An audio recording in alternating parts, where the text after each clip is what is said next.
Good luck. What's up, YouTube? Back at you with another video.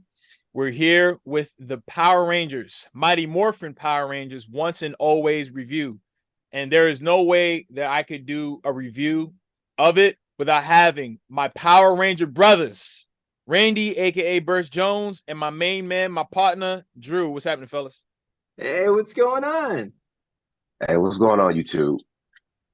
Yep. So I wanted to start it off by asking y'all how Once and Always made you guys feel as lifelong fans of the Power Rangers franchise. Now, I have my thoughts, but I wanted to get y'all's in no particular order. So Go ahead, Burst. y'all shy. Yeah. No, I want Burst to go first. It's like after all these years, I felt like with this, they finally got an anniversary special, right?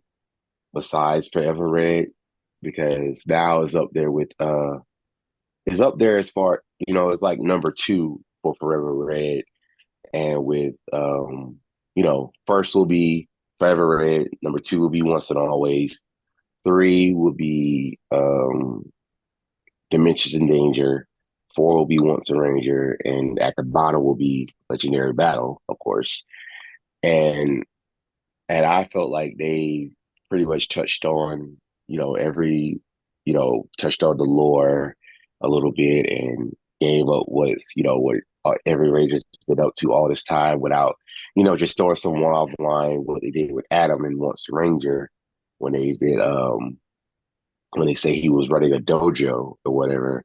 Thank God that they just threw away all of that and just gave Adam a bigger role, which could be hinting at the future of the franchise, like after Cosmic Fury. And then we have Zedd, that had to step down as a congressman and to take care of Minh. And then we had, of course, Kat, is married to Tommy, and got and have JJ and whatnot.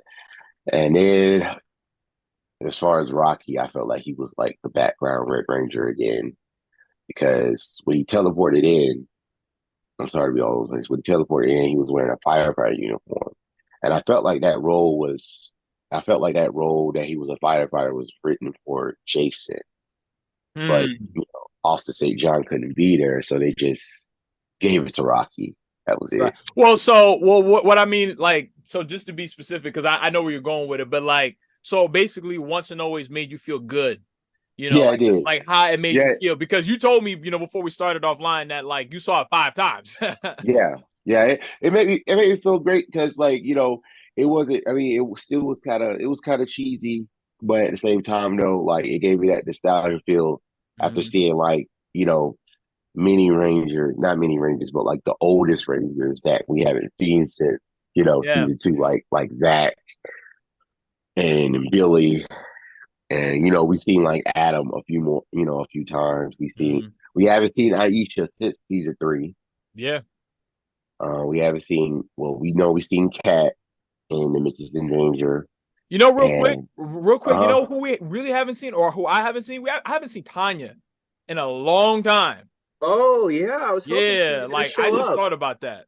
I mean, she was there, quote unquote. She was there, but she was captured by Rita and made those. I mean, just on the scene, maybe it's because I haven't been looking for her, but it's not like she's ever come back for anything. I haven't, seen her on Instagram. I mean, she's probably around, but I just haven't seen her.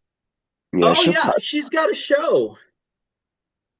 Oh yeah, you talking about the actress, not yeah. Okay. Yeah. She's got a show with Catherine Sutherland. Oh, they're that's her? really, really tight. I thought that was Aisha that had the thing with her. No, it's those two, and they have Power Ranger playback, and they call it something else too. I'll send it to you. But they have a whole YouTube channel where it's the two of them. Okay. And they hang out, and Karen comes on there a lot. Oh, her name is Karen. Okay. Yeah, Karen Ashley comes out there a lot. What? Are we sure not getting her confused? Hold up. Let me just No, Nakia Burrise played Tanya. And so Yeah. Nakia Burrise and then Kat and her Okay, actual yeah, name is yeah. Catherine Sutherland. So You know, they're Nakia on the show Burrise is together. Tanya. Nakia Yeah. Burrise Yeah. is Tanya. Yeah. Okay. And then Karen Ashley is Aisha. And So yeah, so what I mean oh yeah, so Nakia Burrise is she do be around. Okay, I take that back because I had to oh see yeah, her she's face. Yeah. real active. Like Yeah, she does I all had to that. see her She face. does some silly stuff. Yeah, okay. But Yeah, I've so seen. so so it sounds like, overall for you, Randy, once and always really did well for you. Like it made you feel good. Yeah, it did. Yeah, it definitely did. One thing I can take away from it, well, another thing I can take away from it, as far as like the cheesy acting and whatnot, is like Trini's death. Like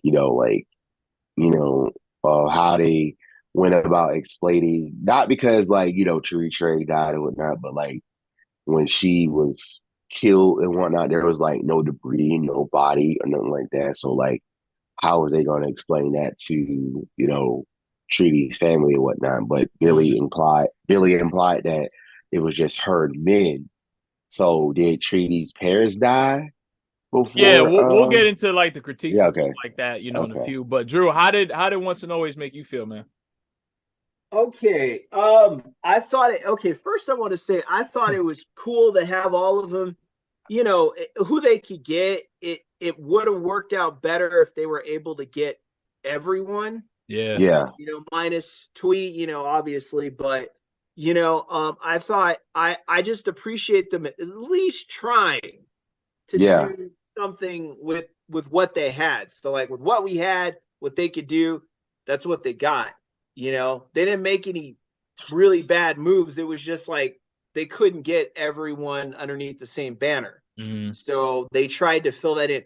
The one big complaint I had was that with Adam and Aisha, because they didn't have them do anything. Like they're like, Yeah, we're coming, we're coming. I thought they were going to show up for some epic battle, they should have. and then it's like, oh man, we got here too late. We missed it. Darn. Yeah. It was like that. I was like, what? This is, I, wait a minute. The show's getting ready to end. They show up and then now they're leaving.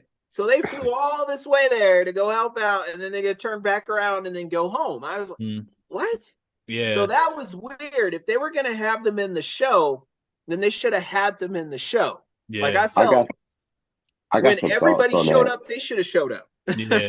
Yeah. Yeah, you I know? got some thoughts on that, like of Yeah. why. Yeah. Yeah. We'll Of, we'll we'll get into the critiques, but I'll say yeah. for me, see, compared to you, because you've seen it, several times. Me, I've only seen it, once all the way through. I tried to watch the whole thing from start to finish before we started the review, but for whatever reason my Netflix just stopped playing like right smack in the middle. But I will say that I'm really 50-50 on it. Okay. So on one hand, I was like very happy and nostalgic, or I was like overcome with nostalgia to see Walter Jones, on screen for like the first time in a long time as a Power Ranger. It was nice to see David Yost. It was nice to see Catherine Sutherland. It was nice to see Rocky. I don't know. Oh, it's Steve Cardenas. It was nice to see, all of them. So there was that side of it. But then on the other side, I didn't feel good watching it because there was something missing. Not only was it that they didn't have Austin St. John or, Amy Jo Johnson, but the sore freaking thumb for me that kind of took the joy out of it at the same time was Jason David Frank not being there, Oh Yeah. yeah. and that's why. So it's like it was bittersweet. Like that's the way I could really describe how I felt. It was very bittersweet, So it's like I'm starting to enjoy it, and then while I'm enjoying it, a thought comes into my mind like, oh, Jason David Frank is not like here, and this is why he wasn't in it, and I'll never get to see him in the costume again. And then it was just that part of it, and I was just like, damn. But overall, I can't say that it was bad, but it wasn't perfect either. It's like in my head, when I think of a Power Rangers once and always Netflix special, I kind of see it differently than what it actually came out as, you know. Mhm. And but it was special just to kind of relive that experience because, like I said, it's like it was like an hour long Power Rangers special. So they, like I was telling Drew when we talked about it a little bit yesterday, I was saying they kind of followed that same formula, like the same format of like, old school Mighty Morphin episodes, so it kind of starts off with the setup, then the putties battle, then they demorph, they reassess the situation, you know what I mean? And it felt like one of those. But I won't say, I don't think it at all measures up to Forever Red. I don't think there's no sort of Ranger reunion special that can ever top Forever Red. Why? Because I feel like everything that could have went right with Forever Red went right. But with Once and Always, like everything that could have went right, it didn't. Like it was like, out of a list of 10 things, they got like half of it right. I'll be fair. I was gonna say like maybe 3 or 4 things, but I'll say out of 10, they got 5 things right. So but that's how it made me feel. So I want to start off on a good note, and I want y'all to tell me, and people listening, what did you like about it? So what are the things that you liked about it that stood out to you, like your favorite things about Once and Always? Go ahead, Burst. I would say I would say for me personally, it would be the new Legacy Ranger, Minh Juan, her what could it mean for like, future, like, for the future of the franchise, like as far as like, could we have more Legacy Rangers in the future? Like, because these guys are not going to be little spry, or they're going to be 60 years old more for the action. Once the 40th anniversary comes or whatever, so they probably had to find a successor or something like that. But once for me with Minh, like when she was first announced, and I like put it out there for like content or whatnot, you know at first, folks like discredited me, saying it was rumors, even though they said she was cast, and they said it's rumors that she could be Trinity's daughter or whatnot, and okay. And then like once it was revealed, I was happy that I was right. Also, at the same time, though, I was a little upset because it was like crickets on the people who discredited me or said I was wrong or their end. Like there was like crickets, nobody was saying nothing, nobody apologized or nothing. And I stated that in many of my videos as far as like my theories of like, who is her father, or once the episode was announced, and once the cast and crew was announced and all that other stuff. And once it was revealed that Minh is Trinity's daughter, like that's what was my highlight of it, because like for people who thought I was wrong and to find out I was right about it, it kind of like set well for me. But uh, another thing that I liked was the special effects. The special effects came a long way. I agree. Mine, I agree. minus yeah, minus the putties disintegrating, but like Yeah, yeah, yeah. yeah.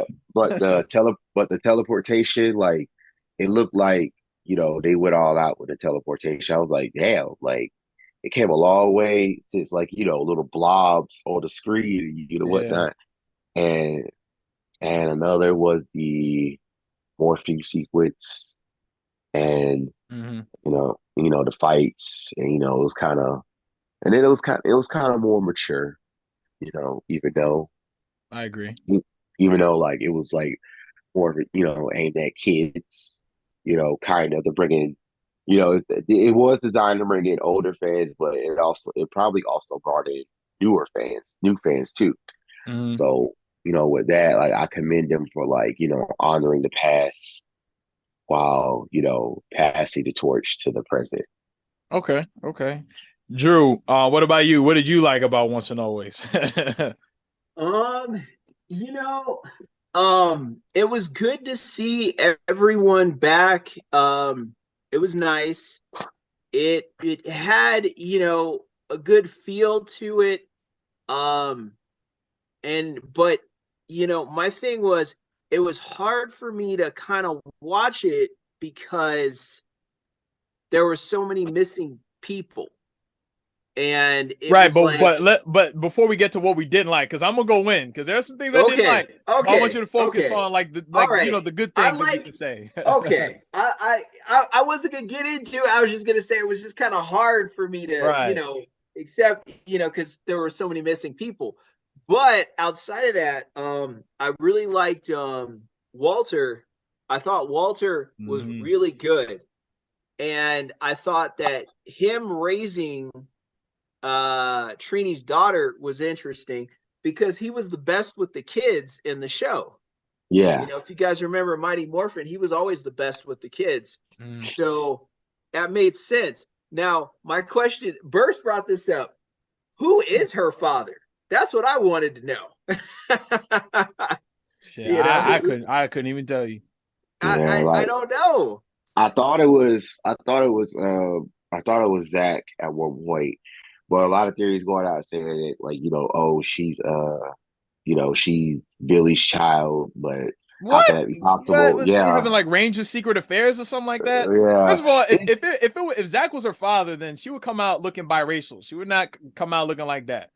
That's one. And then two, if Billy was her pops, which I don't think so, yeah, I don't think she would have resented Billy that much, for it, like, let's say her blaming him over, Trini's death. You know what I'm saying? So I don't think so. I think it's really inconsequential who her father is, really. I think, let's say, honestly, yeah. it's safe to say that her father, if anything, is like a civilian, in my opinion. I don't think her That's father's what. a Ranger. Yeah, that once I saw the special and did my review on it, I came to the conclusion that, I thought Min's father was Zach or whoever her fathers could be or whatever, like, Yeah. was not important. So, Yeah, What yeah, if you're it right. could be Jason? Nah. I'm nah, gonna tell you why, because Nah. they had always hinted that Jason and Trini maybe, and then in the Boom comics they did put them together, so I thought, well, Yeah. maybe it's Jason's daughter. Oh. And Yeah.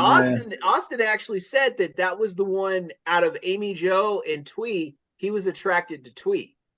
What, in real life? Yes, yeah, he He said that. said that? He said that. Yeah, he said, yeah, Thuy Yeah. was, because there he's like, yeah, everybody would talk about me and Kimberly and Turbo, and I was like, no, like, he was like, I actually like Thuy. He was like, Thuy was right up my alley. He was like, she was perfect, Oh. you know. And she That's his did little preference. joke things with me that, where she was flirting, and it was cool, and I liked it, Why because is like he I never saying? looked at Amy Jo like that. Yeah, but why? Yeah. Yeah, why is he saying that? I don't know. That's Austin St. John for you. So I always thought, well, maybe Yeah, maybe it's their daughter, yeah, maybe. But well, like two more things that you liked about Once and Always. Me? Yeah, Okay. you said the special effects, right? That was you. No, no, that that was was me. Burst. Oh, okay, okay. But the special effects were a lot better. I thought that they had worked that out. I did like that they all still wear their regular colors and their regular clothes. Okay. Zach has black on. Billy's still got the blue. I always love Mhm. that. When you see Rocky, he's got those clean red and white. I think he's wearing some Nikes, red and white. No, they were probably Adidas, red and white Adidas Okay. that he Yeah, had, and I thought that was always cool. I love seeing that. And if I could say, guys, I was glad to see Steve Cardenas, because Steve Cardenas is a good dude.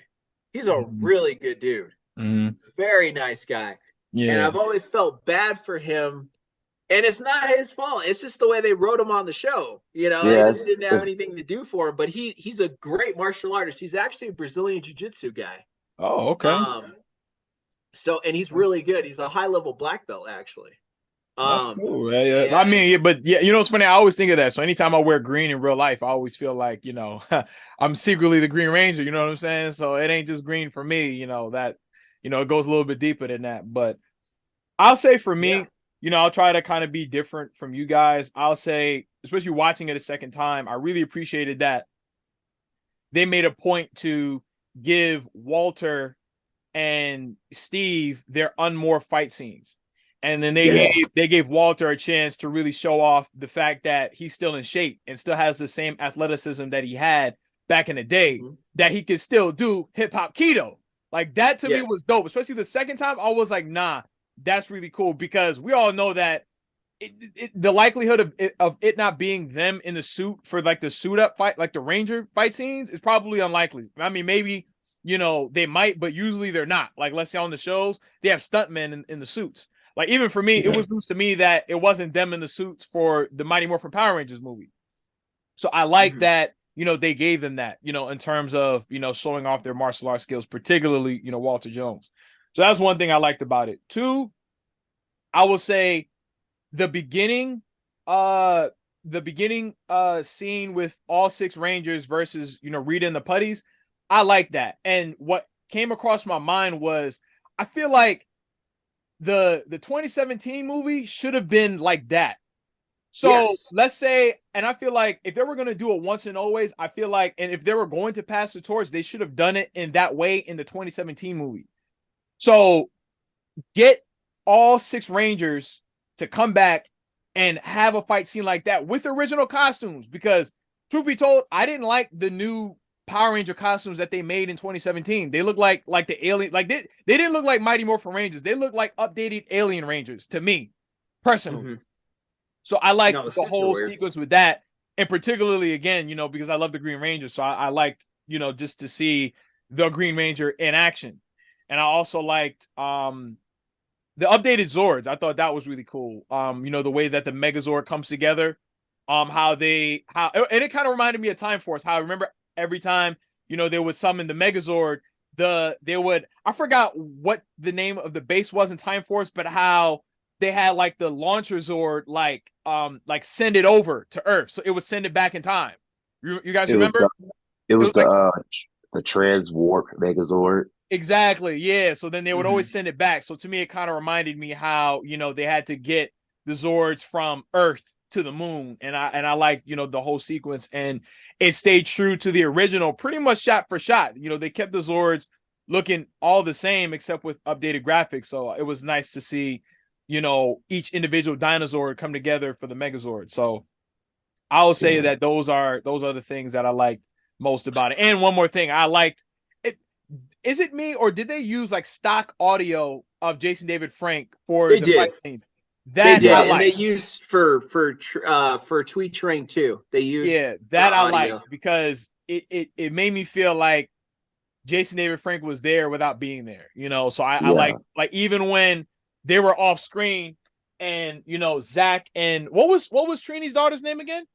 Minh. Okay. So when, you know, they were pulling up to the cemetery and you heard Jason David Frank or Tommy say Dragon Zord, and I was like, man, like, you know, that made me feel good. Like, even though he wasn't there, but like you said earlier, Drew, like they used what they had.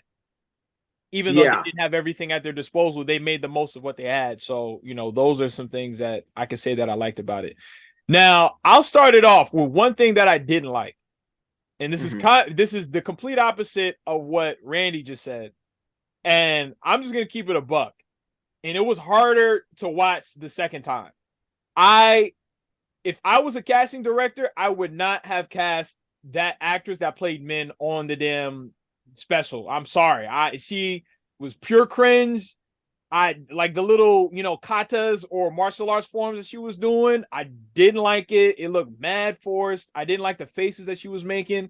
She wasn't giving like Thuy Tran daughter vibes. She was giving Soo Young from Rush Hour 3 vibes. Not even Rush Hour 1, not Rush Hour 2, but Rush Hour 3. And Rush Hour 3 was not the best movie. I did not enjoy her in that film at all. You know, the character itself, okay, cool, but the actress, nah, like, because, and you guys would agree, like, Thuy, especially the episodes where she really got a chance to shine, she had a grace, a very subtle grace about herself, you know? And that's true. If I was the casting director, I would be looking for that in the actress that, you know, is going to portray her daughter. And I don't feel like that actress did a good job at all. I'm sorry. And if I could say something good about her, I would, but I can't. Like, this shit was like Disney Channel. And I know it's a kid show. That actress, to me, is proof that you can't just, like, you can't duplicate the substance, the energy, and who the previous Rangers were. Because I know you said, you know, Randy, you said something about like, you know, passing of the torch and, you know, the next Rangers and stuff like that. To me, Yeah. I don't want anybody like doing like just trying to be Mighty Morphin Power Rangers other than the original Rangers. To me, they're the only ones who should ever wear those suits using those morphers. Period. Like honestly, like I'd be fine knowing that like we won't see Mighty Morphin again, and if we do, I only want it to be them. I don't want to see no new generation Red Ranger, no new generation Blue Ranger, none of them. Because to me, this goes to show what we would see if freaking Jenna Frank, you know, were to come out of nowhere trying to be the new generation Green Ranger. It would not look good. Okay, because I'm an actor. So I would know, like, it's just a certain type of quality that you have to have.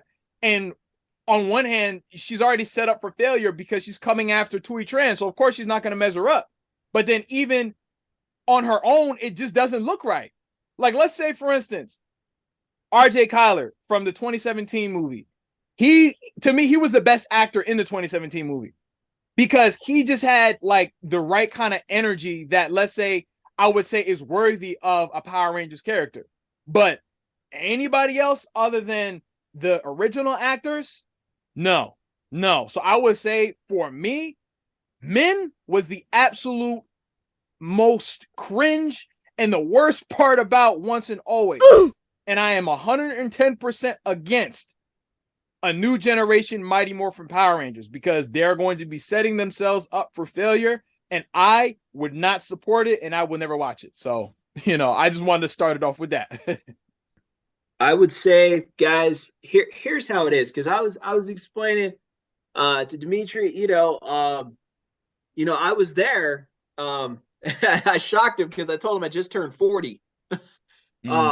So I was there when Mighty Morphin first came. I was there in the late 80s through the 90s, and when Power Rangers first came out. And I lived through the whole experience, which is something I a lot of people may not have been there for, unless you were there, and you were at that age. And I was telling them how big that whole thing was. Like, Power Rangers, when Mighty Morphin became popular, it was the biggest thing. Like, I mean, it was everywhere. Everybody wanted Power Rangers, everything Power Rangers that came out sold. Pajamas, bubblegum, whatever. You couldn't get it. It was that big. It was a phenomenon that shattered everything. I mean, you're talking about, excuse me, guys, a huge once-in-a-lifetime phenomenon. Like, you had the original Star Wars trilogy phenomenon.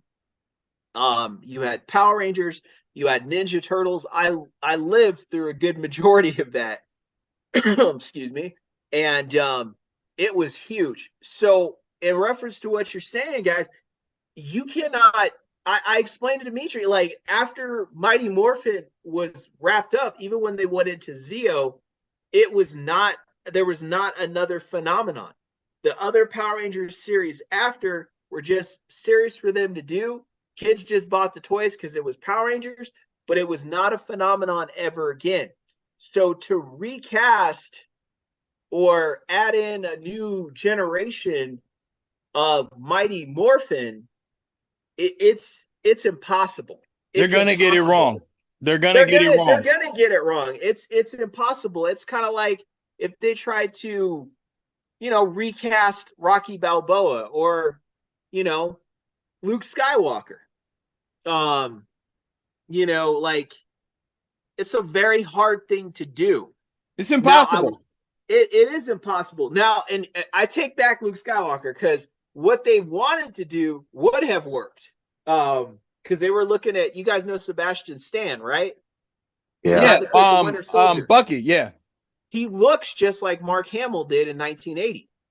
He looks they did a comparison. They put their faces side by side, and you can barely tell them apart. Yeah, but stuff like that is rare. Like, even for me, it's rare.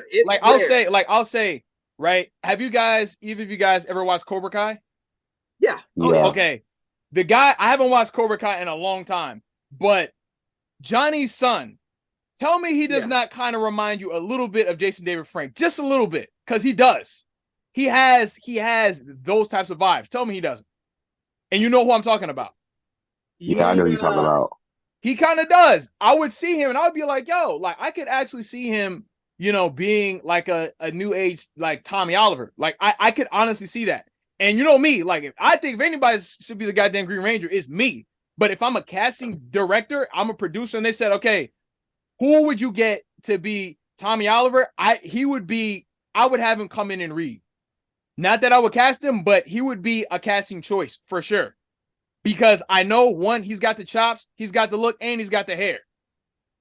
You know what I'm saying? But either way, even then, there's no way that somebody like that could be, you know, what Jason David Frank was to millions of people, who he is to us even to this day. So this is why I say, no matter what, you know, there's some torches you don't pass. Okay? Go ahead and freaking do, you know, a new Lost in Space or some shit. You know, go toy around with one of the other later seasons. But Mighty Morphin is one of those seasons you do not touch. You don't touch, because you're setting yourself up for failure. Like Drew just said, you know, trying to do a new Rocky Balboa, how are you going to do it without Sylvester Stallone? How? It doesn't work.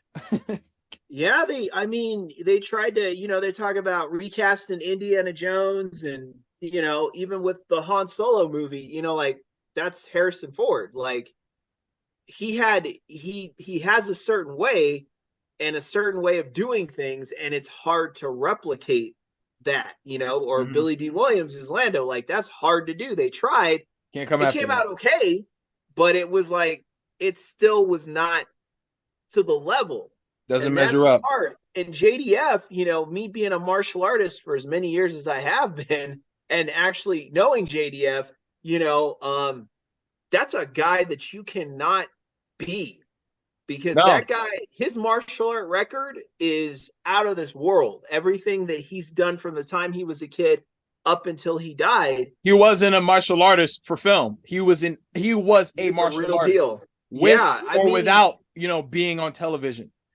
And that's what people fail to realize is, like, when you not to bring it, but I got to compare it. When you compare Austin and JDF, Austin was almost like the basic martial artist is what I would call him. You know, he did it, but he did other things. He was into it, but he was doing other stuff. Like JDF, his whole life was martial arts and fighting. Like that was his whole life. Yep. You know? And here's the other thing, guys. When you go on Wikipedia, you can see his whole martial art record, his MMA record from every fight, every competition, every award he won in both worlds, right? You can look it up. Every belt he had, when he had it, you can see it all right there. He was the real deal. When you go to Austin's page, it just touches on that he did martial arts, but you can't track his record. No accomplishments, because he was a martial artist for TV, so he might have learned things along the way. You know, so he might know a little bit more than the average layman, but that's not what he does. You know, that's not his thing. But Randy, let me swing you back in. So for somebody that, you know, is pro passing of the torch, what do you have to say, you know, to what we've said just now? I'm curious. Pro passing of the torch. Because you like men. You said you liked her.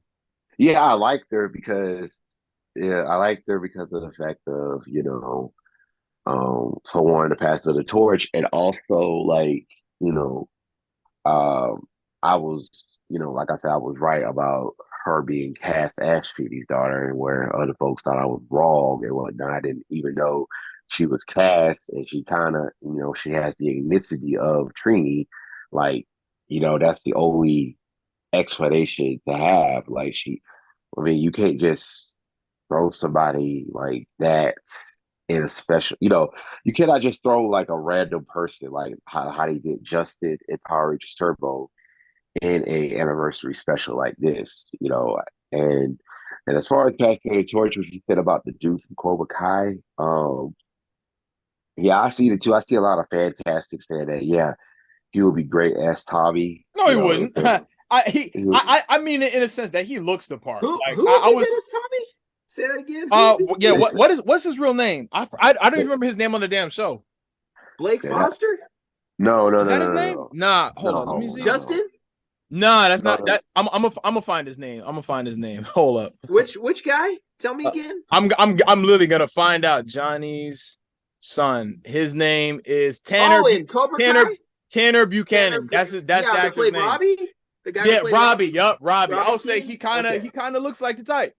You know, and so if they were gonna do it, I would say, okay, get him because I kind of see it, but at the same time, all right. But before I even go on, so Randy, so you're saying that you wouldn't mind seeing, like, let's say, if Once and Always was a setup for a new Mighty Morphin Power Rangers Ranger team, you would be in favor of that.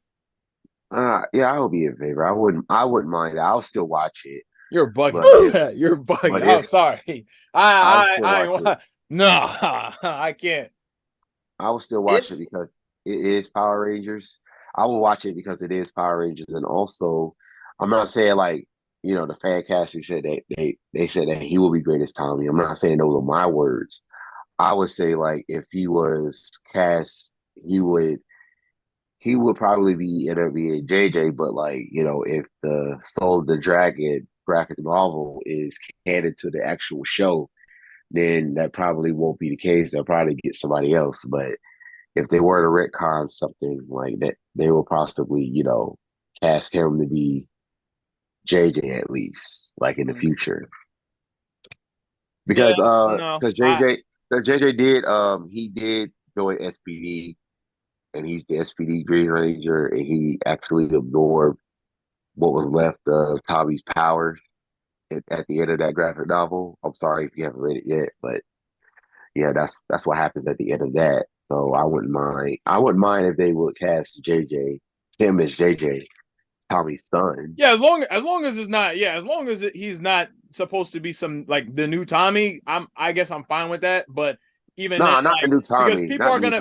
But the thing is, even if they call these characters something else, because they'd be using the same Ranger powers, people are going to take it that way, and that's why I feel like it's a recipe for disaster. Like, just get new Rangers. Just get new ones. Don't do that. Like, to me personally, use Zeo. I don't know. Just don't touch the Green Ranger costume. Don't goddamn touch the White Ranger costume. Leave it alone. You could say that I'm a Mighty Morphin purist. Call it whatever you want to call it, but just don't touch it. Like, leave Tommy alone. Like, again, I only want to see the originals use it. I don't even want to see Austin St. John come back and use the Dragon Shield. That's how much I don't want the Green Ranger costume to be touched. So I agree with you because they're gonna do it. They're gonna do it. Of course, they're gonna do it. Of course, they're gonna do it. And then there's some punk ass, Austin St. John Red Ranger fans and stuff like that. They're gonna be all for it because every time I'm scrolling through Instagram and I see those little arts, little graphics of Jason wearing the Dragon Shield as the Red Ranger, I hate it. It makes me want to throw my phone somewhere because it doesn't look good. Guys. They gave it to Kimberly. They gave it to Kimberly in the comics too. Yeah, she ended up getting it, and that made sense to me more than giving it to Jason because he actually, he loved Kimberly and he always wanted to protect her. So of course he probably wanted her to have it, to protect her. So it made more sense for her to have it, and for her to take it. And I was hoping, I gotta say it, guys. I love Catherine Sutherland. Don't get me wrong. I really, really do. But they should have fixed the relationship thing between Tommy and Kimberly. Okay? Because Tommy and Kimberly were meant to be. I'm just sorry. I know this. They were. You guys know this. Everybody knows this. They were meant to be. They forced the Catherine situation. True. They forced it. And I never liked that. I said, why didn't you give her to Steve Cardenas? Because you didn't give him a lot to do, right? Because they didn't. They didn't. And so it's like they could have put her and Steve Cardenas together, and then they could have put, because there was the whole thing in Zeo with Adam and Tanya. They always hung out. So it was like, all right, there's Adam and there's Tanya, there's Rocky, there's Catherine, and there's Tommy and Kimberly. And he just knows when he graduates from high school and goes out in the world, it'll happen. Yeah. There's no question about that. They're And you destined know, to be. speaking of Rocky, I don't know if y'all remember that episode of Zio, to where he was like, it was started to show that like basically how his character was treated overall in the series, Because like how he's like the dim-witted one. Yeah. no, it's like how they ignored him, like they ignored him, like it was like an episode where he felt like he was ignored or pushed to the side, Because they didn't take him like seriously. yeah, and especially when Jason I vaguely remember that episode. I vaguely and remember. and especially when Jason came back. And there was two episodes when of like how they acknowledge the show is like secretly acknowledging that like we're doing Rocky dirty and whatnot. Like especially when Jason came back and Bucken's skull was all in his face saying, "It looks like you're being replaced." Yeah, I remember Um, that episode. Okay, yeah, yeah. All right, yeah, but let me say something, guys. Like, I see you like Steve Cardenas, and I like him too, but he's not Red Ranger material. Okay, I'm sorry. Like, he is not. Like, he was fine being the Blue Ranger, the Blue Zeo Ranger, and the Blue Turbo Ranger. Like, that was his lane. Because even the way that they reintroduced him in Once and Always, like, my man had a small chicken lo mein in his hand. You know what I'm saying? Like, he looked like, what Austin St. John probably looks like right now, like out of shape, kind of goofy. He doesn't have those vibes. Like, I will say Austin St. John always had leader vibes. Like, if like, let's say even with him and Jason David Frank standing next to each other, they seemed like, parallel to one another. Like, they're still in that same category. If Rocky came back for Forever Red, he wouldn't fit in. That man would not fit in amongst a room of leaders. He would not fit in. That's exactly why they didn't bring him back, because he is not that guy. I'm sorry. Like, can you picture it in your head? Like, instead of him getting like, and let's be real, if they did Forever Red, and I'm not the biggest fan of Austin St. John. Like, let the record show. I've been very vocal about that. But if they got Rocky as the Red Mighty Morphin Power Ranger instead of Austin St. John for Forever Red in Wild Force, it wouldn't have been the same. And I'm saying that to Austin St. John's credit. So when you see, Steve Cardenas kind of getting put in that lane, is because he only became the Red Ranger because Austin St. John was gone. Now, again, like, I personally would rather Jason David Frank get all the shine because he was the true leader between Austin St. John and Jason David Frank. Jason David Frank, Tommy was the real leader. And any Austin St. John fans that want some smoke, my Zoom meetings are open for you. I will record it. We'll put it on YouTube. I have Drew come on, what I'm saying? He'll have my back, or mediated or something like that. Yeah, Randy be the mediator or something. But like I said, Steve Cardenas, that was his lane. He, like, Adam was the second in command in Zeo, not Rocky. And that's what I was gonna say, was out of the three, Adam was always the best one. Yes. Like, he worked as a ranger. He was actually really good as a ranger. Yes. I always said, like, the original three for sure, but if they had, like, if I had to pick one out of the new team, I would have no problem picking Johnny Bosch, because he's an incredible martial artist. Yes. And I mean, just the training montage he did with Carlos, if you guys remember, in space. Mm-hmm. The episode Always a Chance. Yeah, he worked him over, like, he was fighting. You have to admit, it was almost so good that you were like, man, give him your morpher. You're back on the team. Mm-hmm. You're gonna be leading the team. Is this when Adam came back? That one episode? Yes. Okay. Yeah. Yep. Yeah, he was throwing down. Guys like that, they naturally shine, and Rocky never had that. He never had it, and I love Steve Cardenas, and he's such a good dude, but he didn't have that to be the leadership type. Oh, my heart, what the hell? What the hell is this? You're not that guy. And I've got heat with Austin, because I've actually met Austin, and and I met Thuy and Walter. And Walter and Thuy were cool, but me and Austin, well, that's another story. If you guys ever want to hear it, I'll tell you. But he was good for what he did. It worked for the show. You know, I like JDF. You know, JDF was my favorite. You know, but the cool thing about it was, you know, Jason was, you know, Austin was good as the leader, being the Red Ranger. It worked out, but Jason David Frank was good as the warrior and the warrior's journey. What made him stand out was the way he played the part, but also think about this, because you know I'm into hero mythology. So in the book The Warrior's Journey by Joseph Campbell, JDF goes through something that is unmatched by a lot of characters, because he was a villain, but he was a villain that was mind controlled to be a villain, right? So he essentially is trying to pay penance in a lot of ways for the wrong things he did. Even though he wasn't in control of himself and he couldn't stop it, he still did wrong things. So it's like his journey is, what is a hero?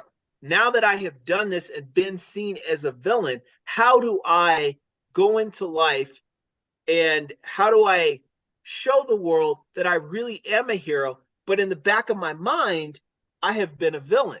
How do I make it right for myself? And how do I have others accept me for who I truly am without questioning it, without fear? How do I do that?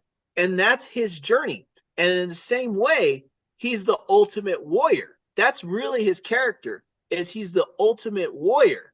That's why I really liked him in Mighty Morphin the best, because he was always living as a warrior. When they made him the White Ranger, he had that, but then they started to make him more commercial, where he wasn't as, he was still a warrior, still a ranger, but he wasn't in the, you know, by the, I don't know, like outside in the trees, just in the environment. Well, he wasn't a loner anymore. So yeah, he was in like a new phase. Right. He wasn't training all the time like he once was, right? Like he was really training by himself with the others all the time. He was always thinking warrior's vision, warrior mentality all the time. It's the best way to put it. And then when they had really put him more commercial as the White Ranger, you saw less and less of that. And then when you got to Zeo, you saw less and less of that. You know, it was just here and there. And it kind of changed his character.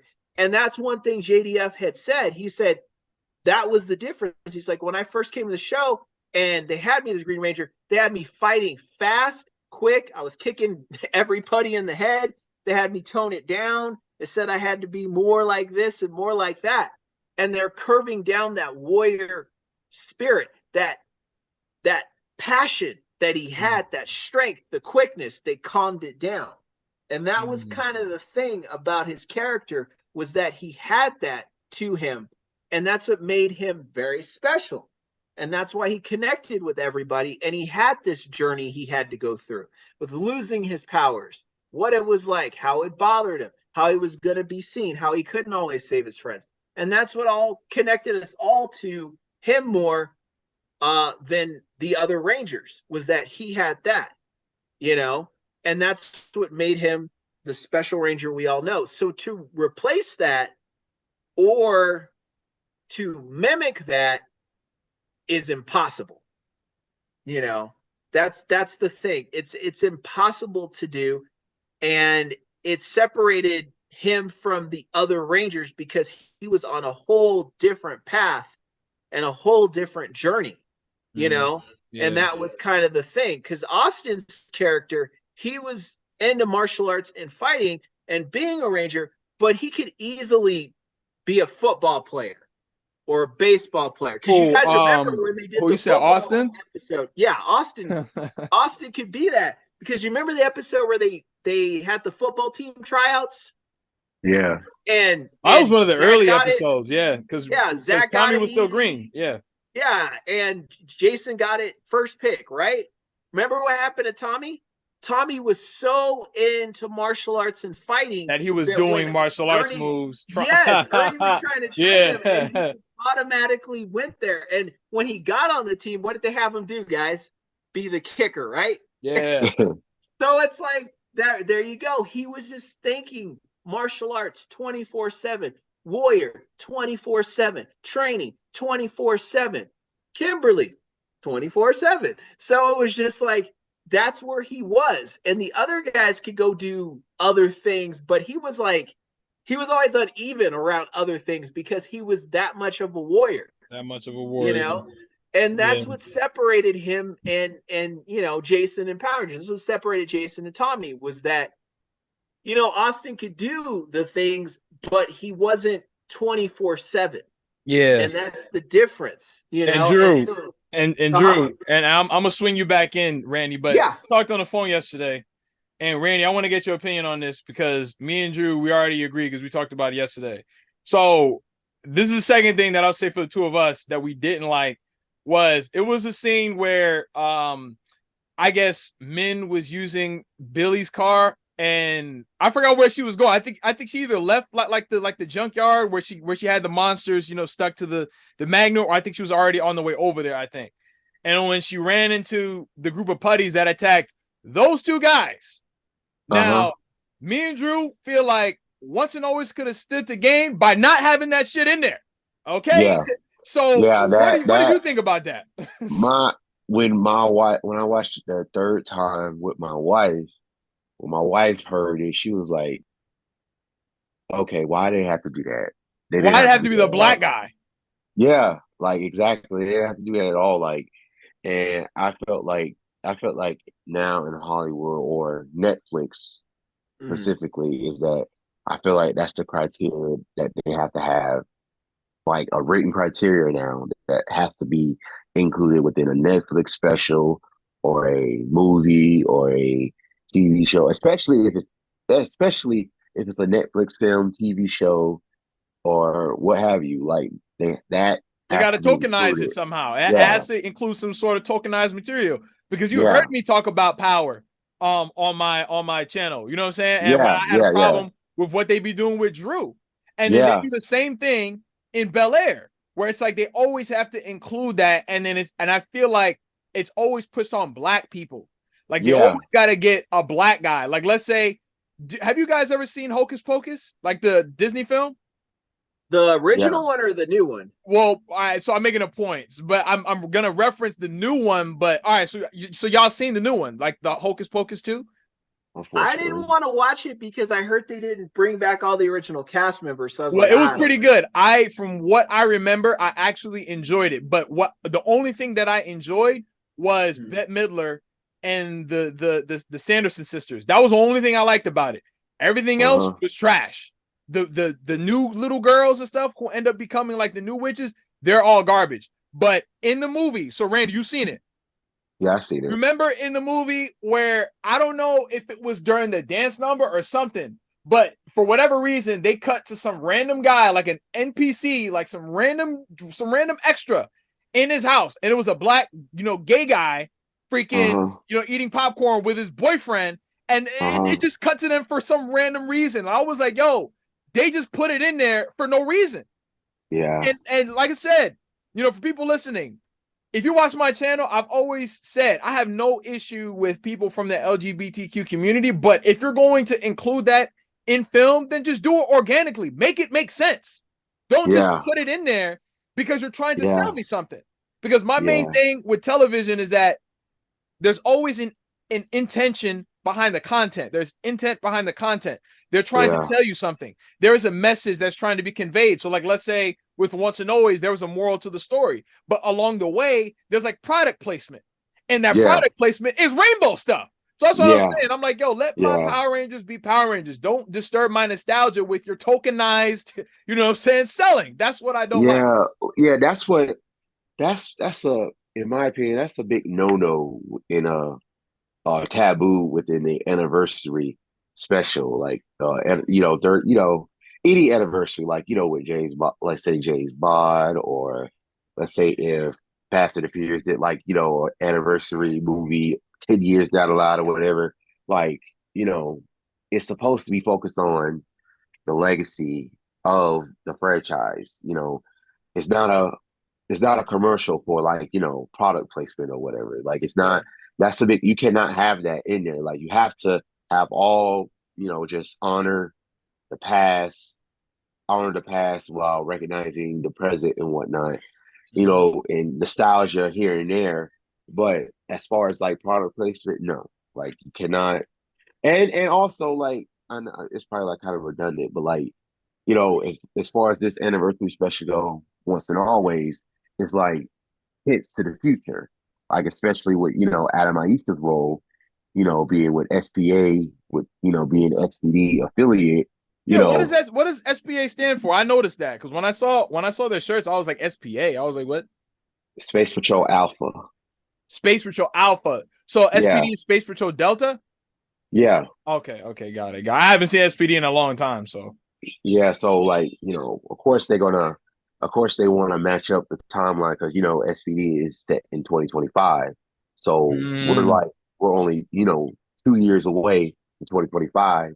So, you know, they gotta try to either, you know, match it up with the SPD timeline or just have SPD being in its own, you know, alternate reality. yeah.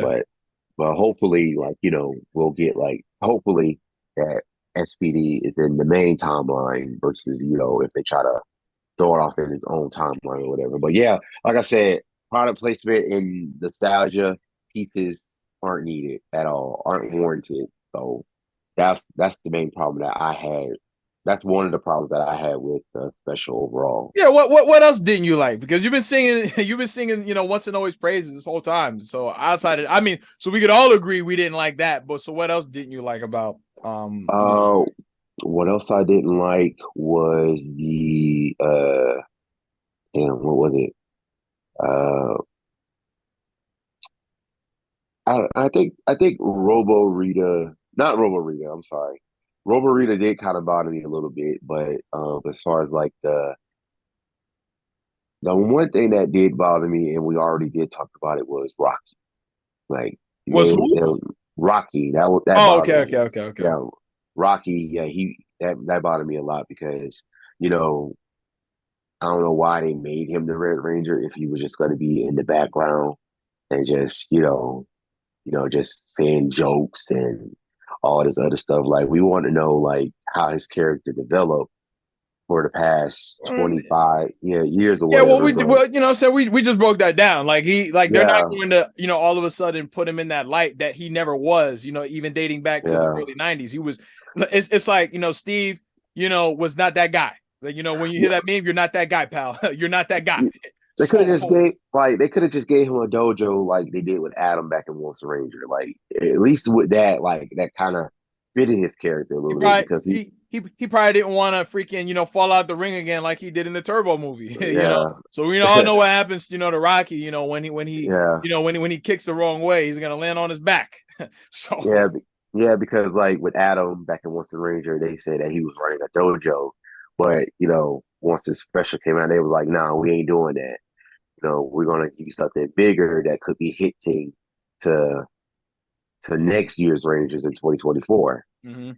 And I made a whole video on that too about like what could it possibly be. But it's rumors as of right now that Space Patrol Alpha will be the next season of Power Rangers, and Adam and Aisha could take on a mentor role, limited of course, But so but what are the Rangers supposed to look like then? If it's the they're supposed to be basing off and this is rumor, so take it with a grain of salt. So it's based off the versus Sentai series called Lupin Ranger versus Pot Pata Ranger, I believe. I'm sorry if I butchered the name. uh You could look it up real quick if you have not heard if you haven't heard of it. yeah, what is it called? Lupin Ranger Like versus Pata Lupin, Ranger. like Lupin, Lupin? uh-huh, Like the wolf? Yeah, Lupin like Lupin, Ranger. yeah, Lupin Ranger. I gotta fix the way I'm sitting because versus Patron Ranger or Pat Ranger, Pata Pata Ranger. Pata Ranger. Let me see. And they're gonna look like that. Yeah, yeah. I mean, like I said, man, I don't remember the last time I saw like a new Ranger team and I like the way that they look. You know, to be honest with you, like the way that they look, I'm not really feeling that. Like it looks nah. Like Drew, what do you think? Do you know what they look like? Lupian Ranger, is that what it's called? Yeah, Lupin Ranger. it's like a Sentai version. Like the one that looks all right, obviously, is the silver one or the white looking one that I'm like the picture that I'm looking at. That one looks, pretty cool. But the rest of them, so I see, they have like the police officer thing going. Yeah, I personally, nah, I won't be watching. Okay, I'm looking at it. Yeah, I don't know about that one. Like Nah. They got the it's capes. Like what is like the capes supposed to be the bad guys, and then the I think they're gonna like with like how they did with other shows, like with Lost Galaxy. If this is like pure speculation because like I had talked to the guy and he said like, oh, they announced it last year or whatnot, and the cast will be revealed this summer, something like that. But as far as that, probably gonna drop the thieves thing or the thieves part of it and try to have them like be undercover rangers or something like that. I don't know, but Yeah, even like honestly, like I'm in touch with my inner kid, and like even me as a little kid, like the way that they look would not appeal to me. Like, nah, I don't know. Like, especially now, how they usually have like the new Rangers look like Gap models and stuff. Like I said on the last video that we did, like that would just make it even worse. So but it's especially like with I know they're not going to adapt the last two Sentai. I know they're not going to do that because they kind of would have been impossible to just have one human ranger and then like the rest be robots. Like it'll kind of throw things off. Like if they're going to do that, adapt, adapt Common Rider and whatnot. But mhm. apparently, that's the rumor as of right now. But they might adapt the one based on technology and magic. I believe that's it's called Kira Ranger, whatever it's Okay. called. Like you can look that up real quick, see what they look like. Kira Major. I How do you don't know. spell that? Hold on.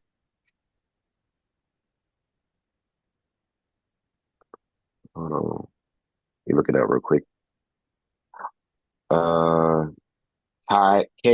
Kira Oh, Kira.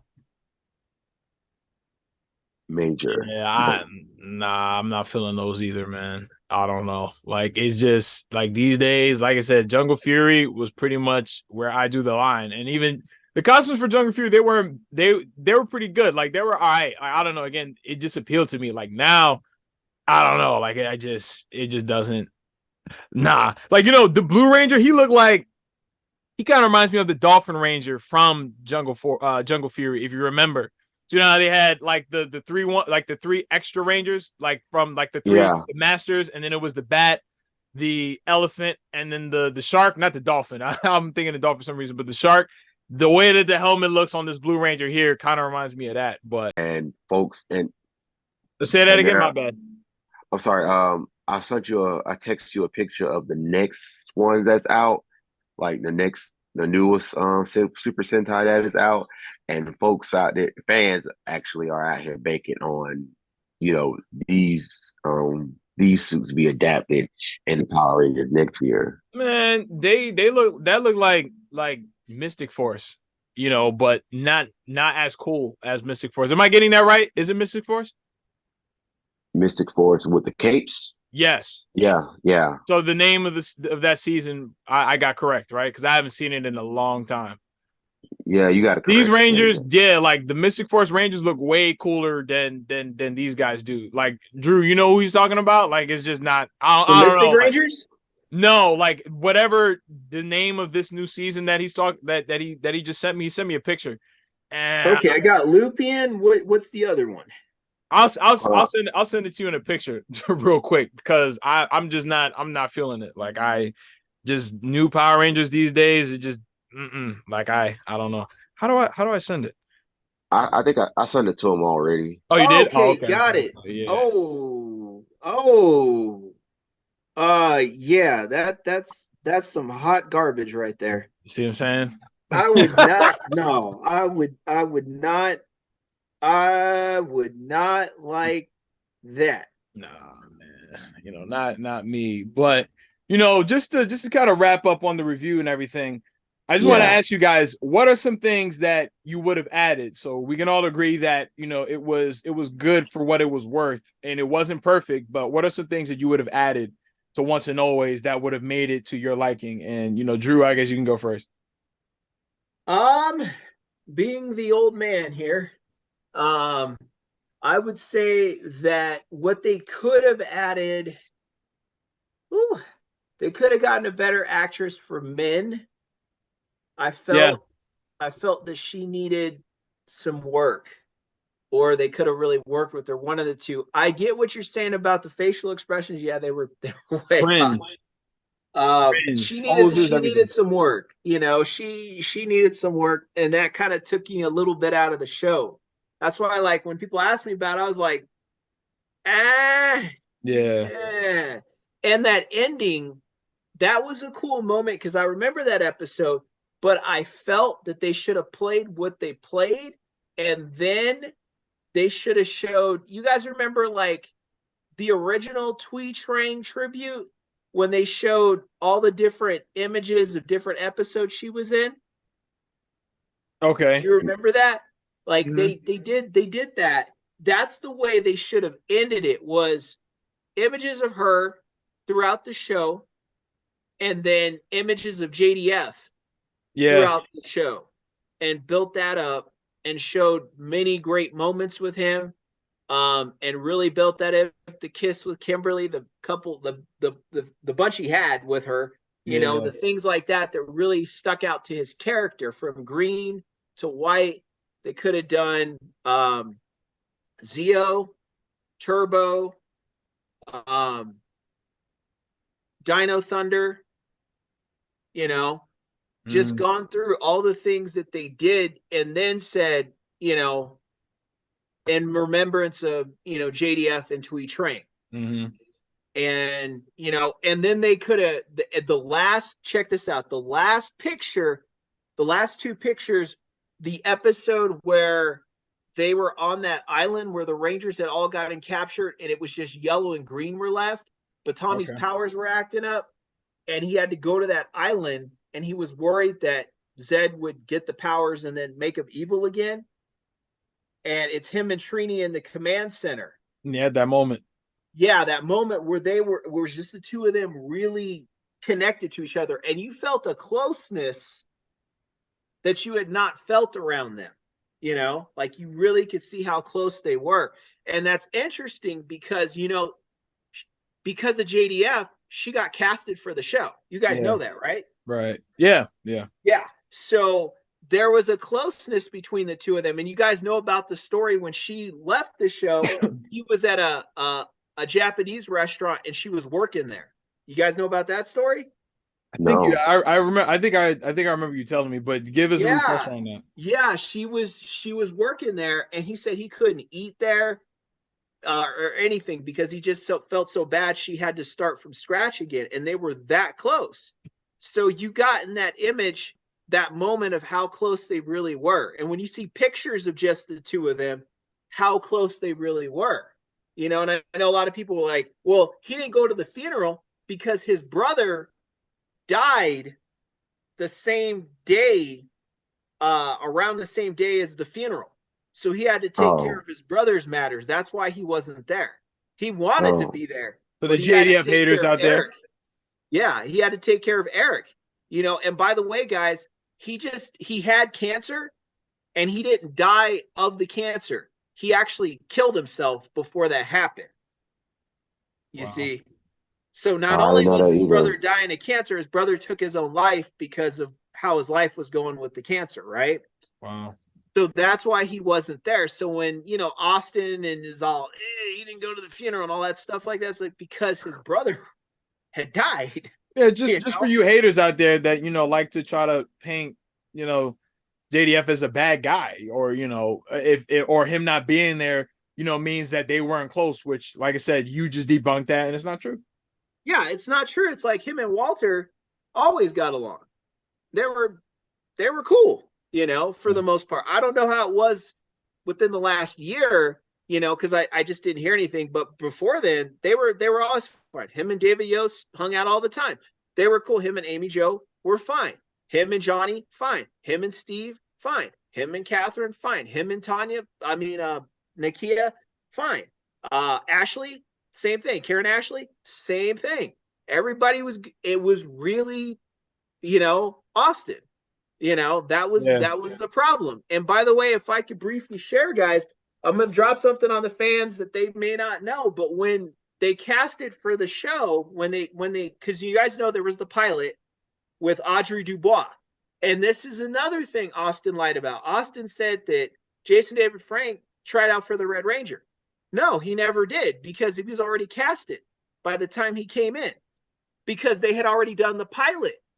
By Right? that point. With Audrey Dubois. Yeah. She had left.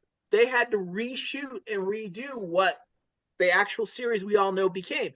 And Jason David Frank, they had him go out, pick a young lady to work with for scenes and different things. And For like a martial arts sequence. And he had to go out and do it with her.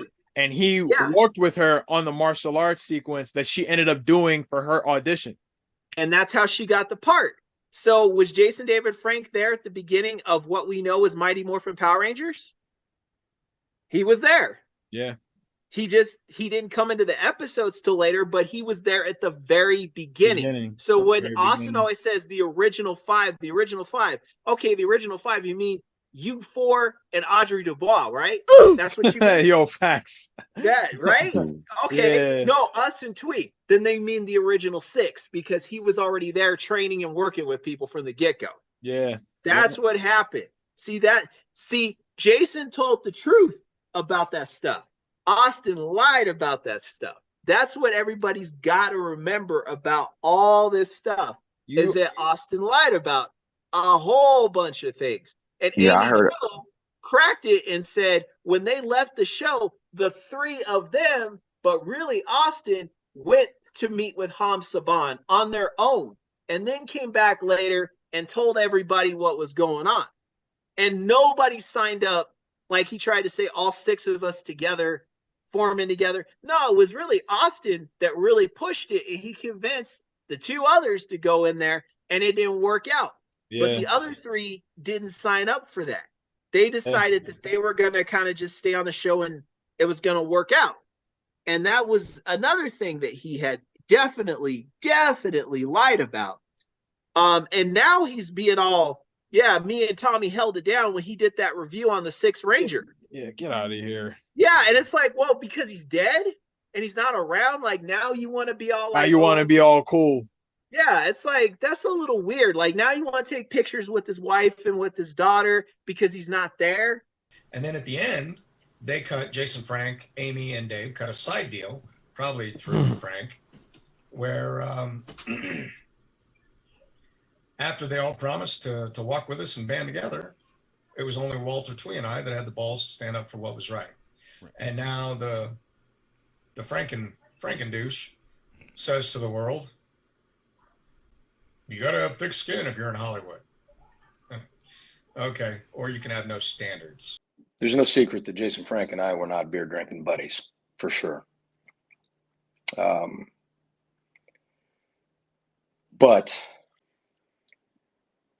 I hope he rests in peace, and my prayers and my thoughts go out to his family.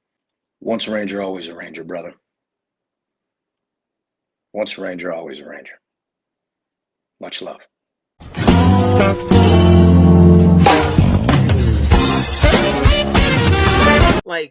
But he wasn't doing any of that when he was alive. And like I said, for you Austin St. John flunkies out there, look, I don't hate Austin St. John, but we want all the smoke, because I know a couple of them like to come out of the woodworks and come into my comment section talking trash. If you want smoke, we will set it up, and you will come on here and we will smoke you. Please come in the comment section. Just say, I want smoke. Let me know. We'll pick a date.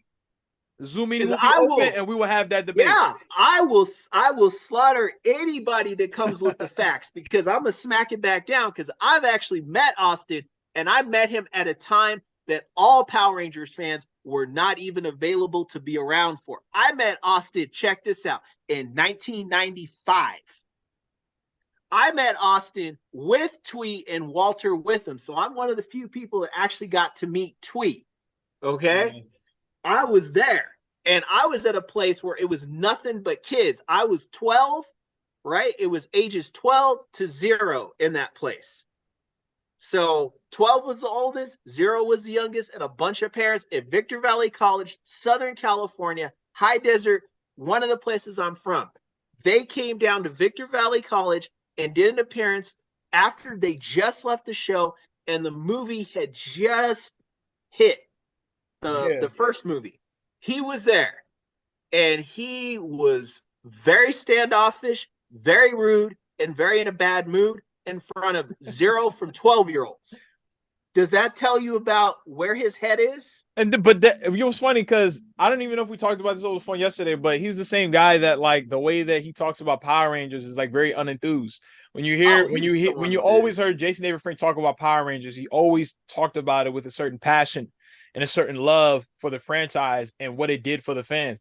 This dude, if we're going off of what he was talking about when he was reviewing the 6 Ranger video, he was like, yeah, I've only seen 3 episodes of Power Rangers. Oh, I didn't know that. He was like, oh, I didn't know there was a Titanium Ranger. It's like, it's almost as if like Power Rangers is not cool to him, you know? No, it wasn't. And when you saw him in 1995, I asked him a question directly.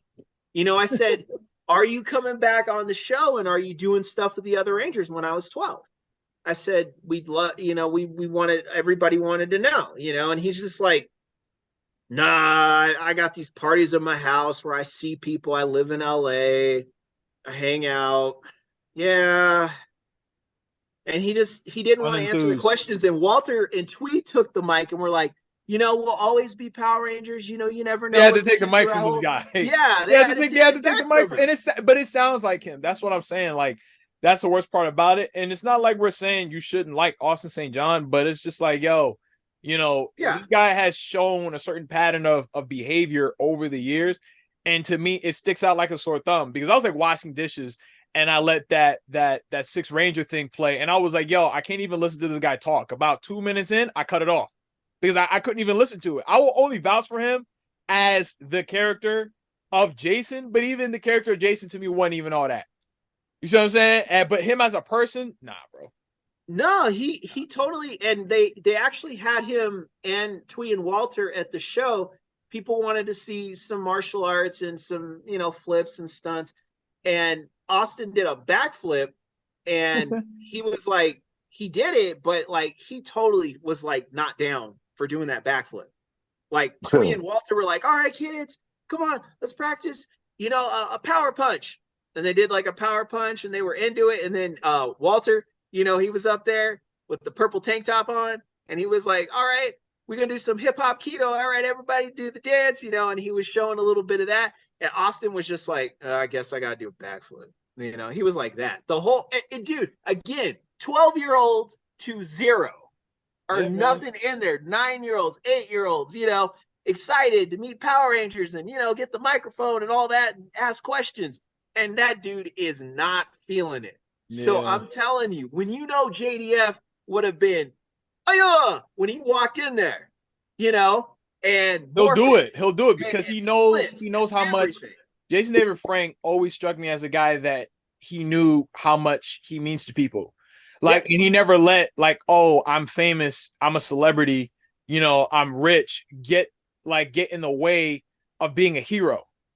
Because absolutely. And it's a terminology that like I've been using a lot. And again, like he was my personal hero. He was, you know, a hero of you, Drew, you know, of you, Randy, like, and you know, I knew a lot of us. And it's like, if let's say, you know, if Austin St. John wasn't getting paid to do, you know, cons, would he still do them? No. Because Jason David Frank said, like, mind you, was he even getting really like relative, like a lot of money for doing the Power Ranger protection program? Was he getting a lot of money doing cons and stuff like that? He said, like, yo, he would do them for nothing. Yeah. But Austin, and mind you, Austin, relatively, I don't think he started doing them until a lot later. You know what I'm saying? Compared to when Jason was doing them. He did the first Morphicon way back when he showed up, and then that was it. And then he was gone for a lot of years, and then he came back. But Jason David Frank was the one that figured out how the game worked with the convention scene, how to make it work for you and what you could and couldn't do. And then he called everybody else up and said, hey, you should start doing these because they'll pay you for this. This will be worked out. They'll take care of the flag. Everything will be worked out. And that's when everybody started making money. Doing them because he kicked out the door. Right. And then he was also the one that said, hey, Bandai and Hasbro, you know, action figure likeness, you know, the morpher replicas, all this stuff. You know, he was the one that pushed to make it accessible for everybody. Where everybody could come back, everybody could get on the convention scene, everybody could get paid, everybody could have a good time. He made that happen. Austin didn't do a thing. He didn't do a thing for any of that stuff. And that's what everybody has to realize is he didn't do a thing. And I'm gonna put him on blast right here. You know, he always talked about all the Sixth Ranger and the shields, and they get all this stuff, and you know, and how come they gave him all that attention and everything? He's always that guy. But guess what? When he became the Gold Ranger, there's a video on his channel of him saying, oh, I finally got to be the Sixth Ranger. I got the shield, and I got to kick it by the pool. When they needed me, they called me. I loved it. I thought it was the greatest thing, right? I could send you guys that video. And he did that, and then he said, I cut the deal for the Turbo movie the same time, right? So he cut the deal for Zeo and Turbo at the same time, right? So he was like, yeah, I want that. I want that. I want to get paid this. And then I don't want to be, because originally he was supposed to be a Ranger in the Turbo movie. That's what he was talking about. They wanted him to do that. Oh, okay. And he was like, no, I want to be a villain, and I want to do this, and I want to fight JDF and choke him and all that stuff. He put all that stuff in there, and they said, yeah. And that's why if you guys, you know what's funny? What's funny? You know why I believe that? Because this motherfucker says in the goddamn movie, and even when I was a kid, I always thought that this was weird. And this is exactly why this shit came into my mind. You probably know what I'm talking about. When he tells, I got the muscles in the yo, exactly. Yo, when he says that shit, I'm like, yo, what? You told the motherfuckers to put that shit in the goddamn script. Yes. Because, yo, that's why I said, like, this beef, I don't care what anybody says, it is all one-sided. It is all one-sided. Who says that? I'm the one with the muscles and the power. Like, who says that shit? Yeah, and then like, yo, that's why I said I can never like this guy. I'm sorry. I'm glad you brought that shit up, yo. Yeah, who does he attack? And when I make this video, when I edit it, I'm putting that goddamn scene in the goddamn video somehow. Yeah, going in there so people can see what we're talking about, because you can't make this stuff up. And it's funny that, again, in order for him to come back, they had to meet all his little terms and conditions. That's right. And then he had to have, he's like, I'm not going to be the Ranger, but I got to have that moment. I got to have that moment where I'm choking what I get to do in the movie, what I've always wanted to do to him in real life. That's right. That's right. And he totally admitted that. And that's why when you see that extra behind the scenes in the Turbo movie, when they're asking about Austin's chair, Bulk and Skull, you know, there's like a little after thing where they talk about, hey, have you guys seen Austin's chair? You know, like, and he's talking about the chair, and you go to JDF and he's sitting there, he's like, man, I don't care about the chair. Like, he's just like, man, what the heck? The chair is he has that look on his face. Yeah, where he's just like, I'm gonna watch it again. Craziness. Like, there was a fight that happened on the show. Like, something didn't go good. But when you talk to Austin, he's like, yeah, my chair. Yeah, all this. Yeah, Tyrannosaurus, I'm back. Yeah, and he's all excited. He had a really big ego for a guy that wasn't really on that show. And I said it in my rant that I made, you know, last year, you know, in June. I said, for him to have all those grievances with Saban and about pay and it being non-union and all of that, bro, you came back. You came back.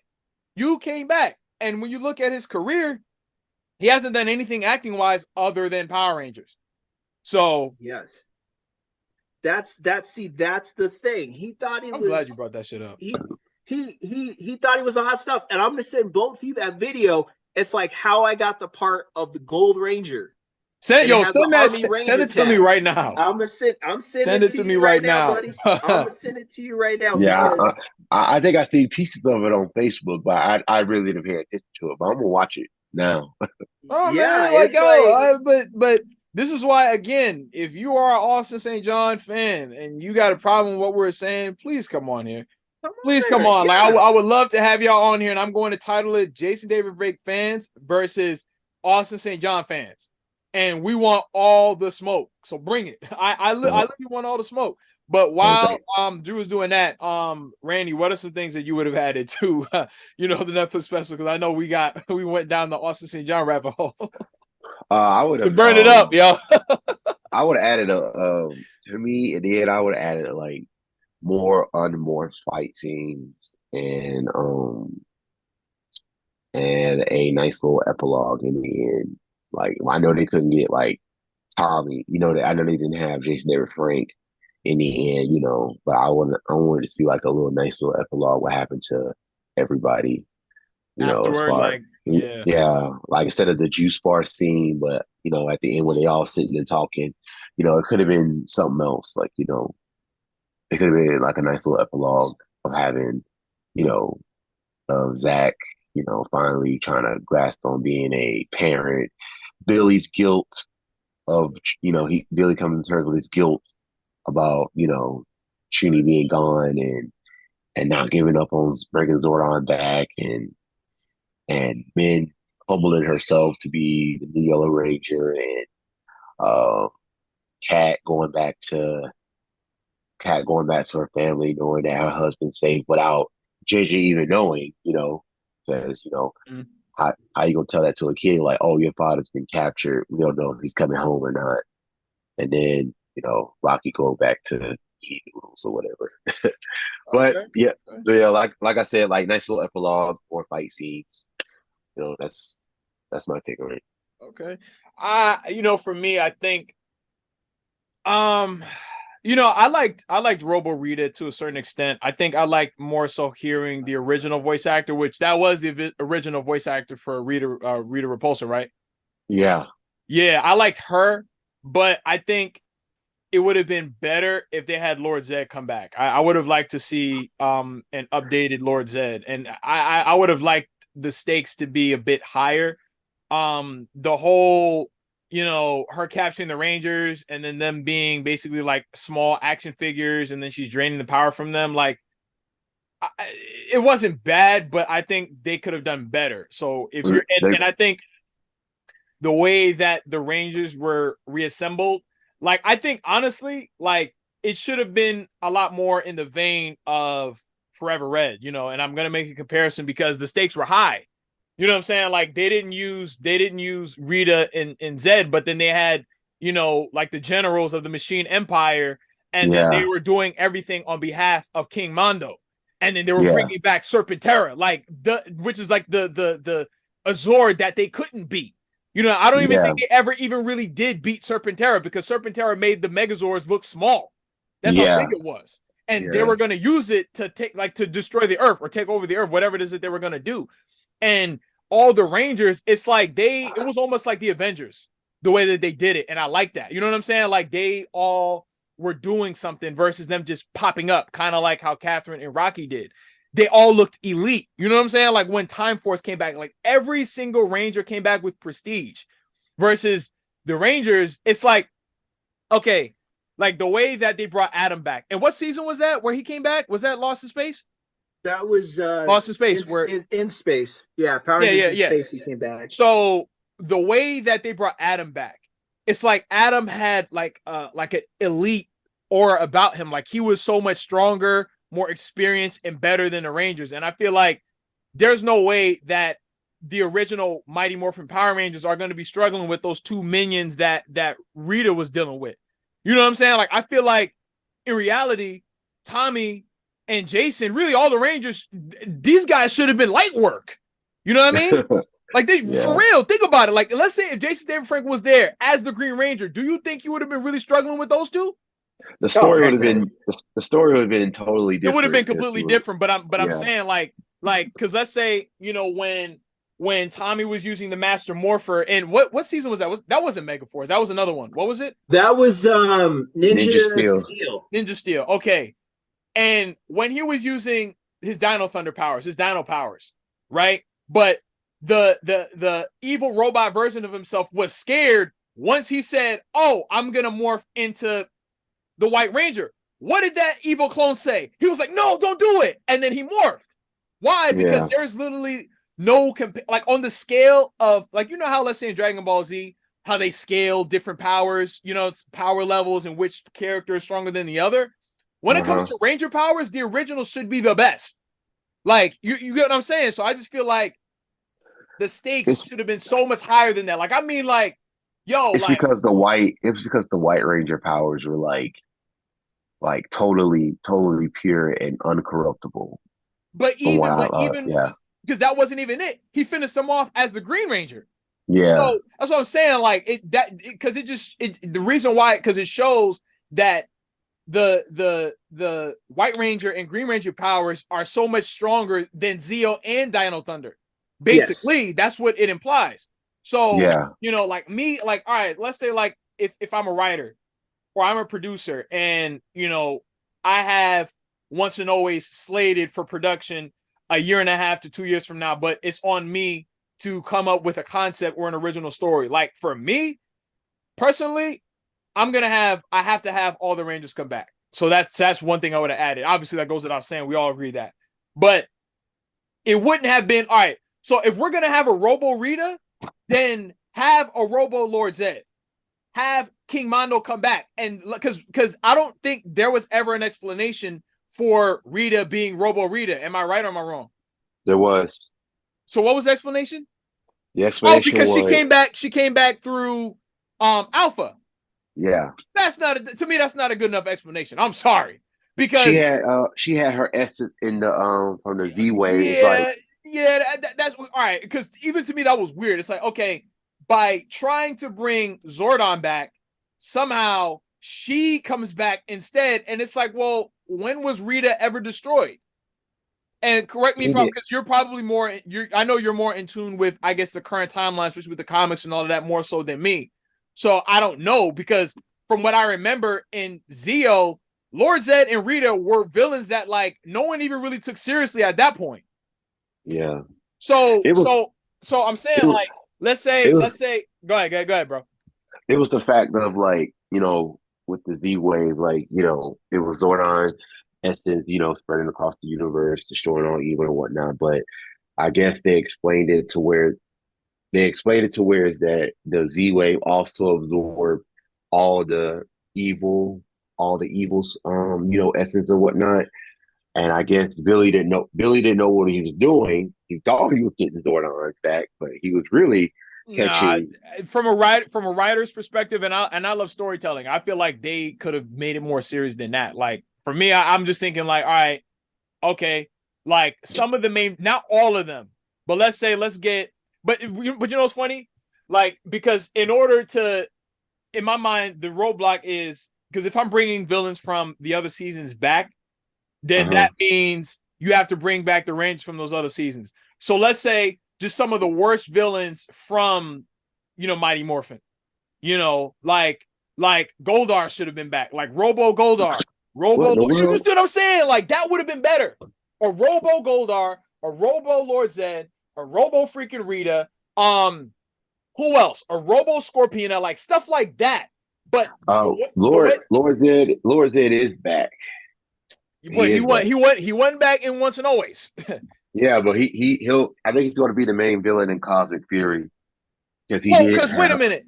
There was what season did he? Because I remember seeing that fight scene where he came back and it was like a fight that they had in the forest against Lord Zedd.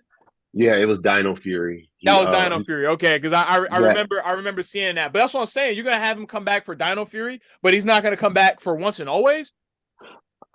He was. I believe Once and Always was happening at the same time as, like, at the end of Dino Fury. I think. I don't, because the thing is, if they are actually interconnected and everything is canon and part of the storyline and all of that, then like you know, I guess. But me, I'm looking at it like, because from the standpoint that I'm envisioning everything is just standalone. You know what I'm saying? And I feel like Rita should not pose a threat to the original Rangers, given all of their experiences that they've had. That shit should be light work. It's like the Avengers in the MCU. Like there's certain shit that's light work for them. Like, if you're going to pose a threat, really pose a threat. Like, it has to be something that they have not faced before. Rita and just these two freaking monsters, and we've seen worse in the history of Power Rangers. So if you get what I'm saying, raise the stakes. Goldar should be back. Robo Goldar, freaking Lord Zedd, freaking Rita. But it's also like I know at first Rita like coming back kind of bothered me, but like she was kind of effective. She did kill. I don't know why she went away. When she killed one ranger, she could have killed them all. That's what all villains do. They don't stick around to actually, get the job done, because I feel like from a villain's perspective, killing Trini in and itself was enough of a victory for her to leave it at that, because she really hurt the Rangers by, and when do they ever even really kill any of the goddamn Rangers? But when they say destroy the Rangers, she actually destroyed one of them. So she's like, well, I'm going to leave y'all off with that and let that sit in for a while and then come back later. That's just how villains are. But for me, I would have added more villains, more threatening villains. Where was Scorpina? That's what I'm saying. That's what I was just telling you. Like, Goldar should have been back. Scorpina should have been back. And then he said that, all right, Lord Zedd exists, in a separate timeline. I mean, but he should have been there. It was going on at the same time, but I feel like he should have been there. He should have been there. Because let's say if the Avengers right now, okay, like let's say if Tony Stark, let's say if this is pre-Endgame or pre-Infinity War, and for whatever reason Ultron came back and he wanted a round 2, you don't think the Avengers would beat him easier in record time than they did the first time? Because they fought him before. They fought him plenty of times before. So I just think they should have acknowledged how elite and how experienced and just how much of Ranger veterans the Rangers are. And it should have taken inspiration a little bit from Forever Red, because Forever Red, the way that they introduced all the Rangers, they're like not regular Rangers anymore. These guys are just, at that top upper echelon of Rangers. So that's the other thing I would have added. 3, battle hardened. What'd you say? Battle hardened. Exactly. Like they're ready. They're ready. So because if that's what I'm saying, like freaking, because I said, there was a point where Rita and Zedd, there were jokes compared to King Mondo and the Machine Empire. They were a freaking joke. They were in the episodes of Zeo for comedic relief. Remember in King Day, they were doing cutaways to Rita and Zedd. They weren't doing nothing. They were just comedic relief. So it's like, if we didn't take you seriously before, if you weren't a threat before, then you shouldn't really be a threat to me now, unless the stakes are higher, like something happened to you to make you that much stronger.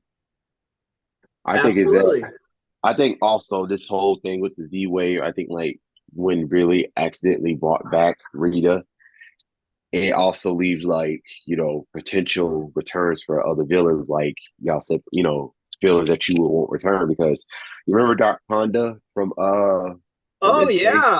Dark Panda, man. If they bring him what back. What season is he from? In Space. Is he the black and green? So he's like all black with the green lines? Who was great too? No, what was his name though? Ecliptor. Okay. So who's the guy you're talking about? Darkonda. He was kind of orange and red, and he had sharp teeth. He was the other one. Yeah, he was like the other general. So he wasn't like the final guy, but he was like the other general guy. He was bad. He was like, because he fought Ecliptor a couple of times, if I'm not mistaken. Yeah, he did. Exactly. Yeah. So stuff like that, like a guy like that would pose something of a threat. Like, I don't take Rita seriously. Like, if this is a video game, like I'm beating Rita in 5 seconds. Like to me, Rita's nothing. Rita's nothing to me, honestly. Yeah. You give me the Green Ranger powers in 2023, and they're like, oh, Rita's over here. I'm not worried about Rita. I'm not by herself.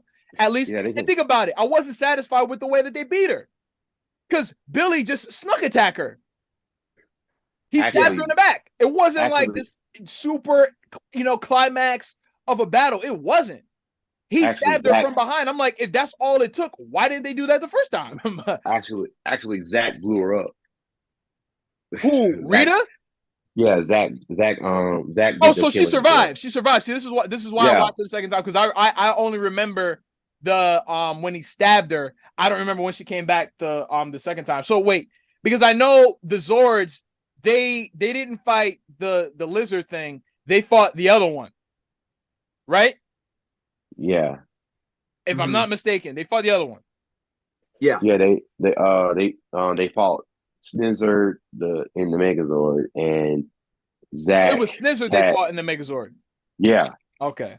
Well, like I said, like it just could have been on another level, just in terms of bringing the Rangers back. So, you know, if they're gonna come back, let the stakes be high to the point where, like, we as the audience are thinking, dang, how are they gonna get through this?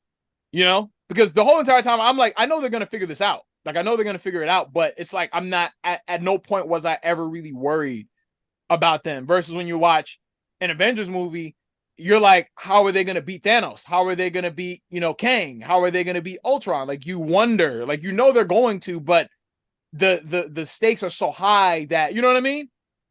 Yeah, and they should have had Johnny Bosch there. They should have had in the battle with Karen Ashley. They should have had Nakia, because Nakia came in Mighty Morphin, you know, towards the end, but she was there. And I'm just like, she's part of that group. You know, she should have been there with them, and then they would have had more backup for the fight. Like, it would have been like, oh, okay. Instead of the little dolls, you know, they had a little Nakia doll of her and Zia. Yeah. I'm just like, well, where is she? Like, she would have been there. Like, so are you kidding me? Yeah, so those are the things that I definitely would have just made a point to really think about from a writing perspective if I'm a producer. So even if I'm not writing it myself, but I'll take the concept to a group of writers and make sure that I have my hand on it. So that way, if the Rangers never come back, we'll be satisfied with the way that they went out. If you get what I'm saying, you know, that's how they do it, because this in no way compares to, you know, Forever Red. But anyway, no, they should have had a lot more things going on with it. Even if like I said, if they were limited on what they could work with, it's like, all right, where are you not limited? You know, bring in IKEA, you know, if you need to, because, you know, the next most popular Ranger outside JDF and the Austin, you know, him is Jason Font. Right.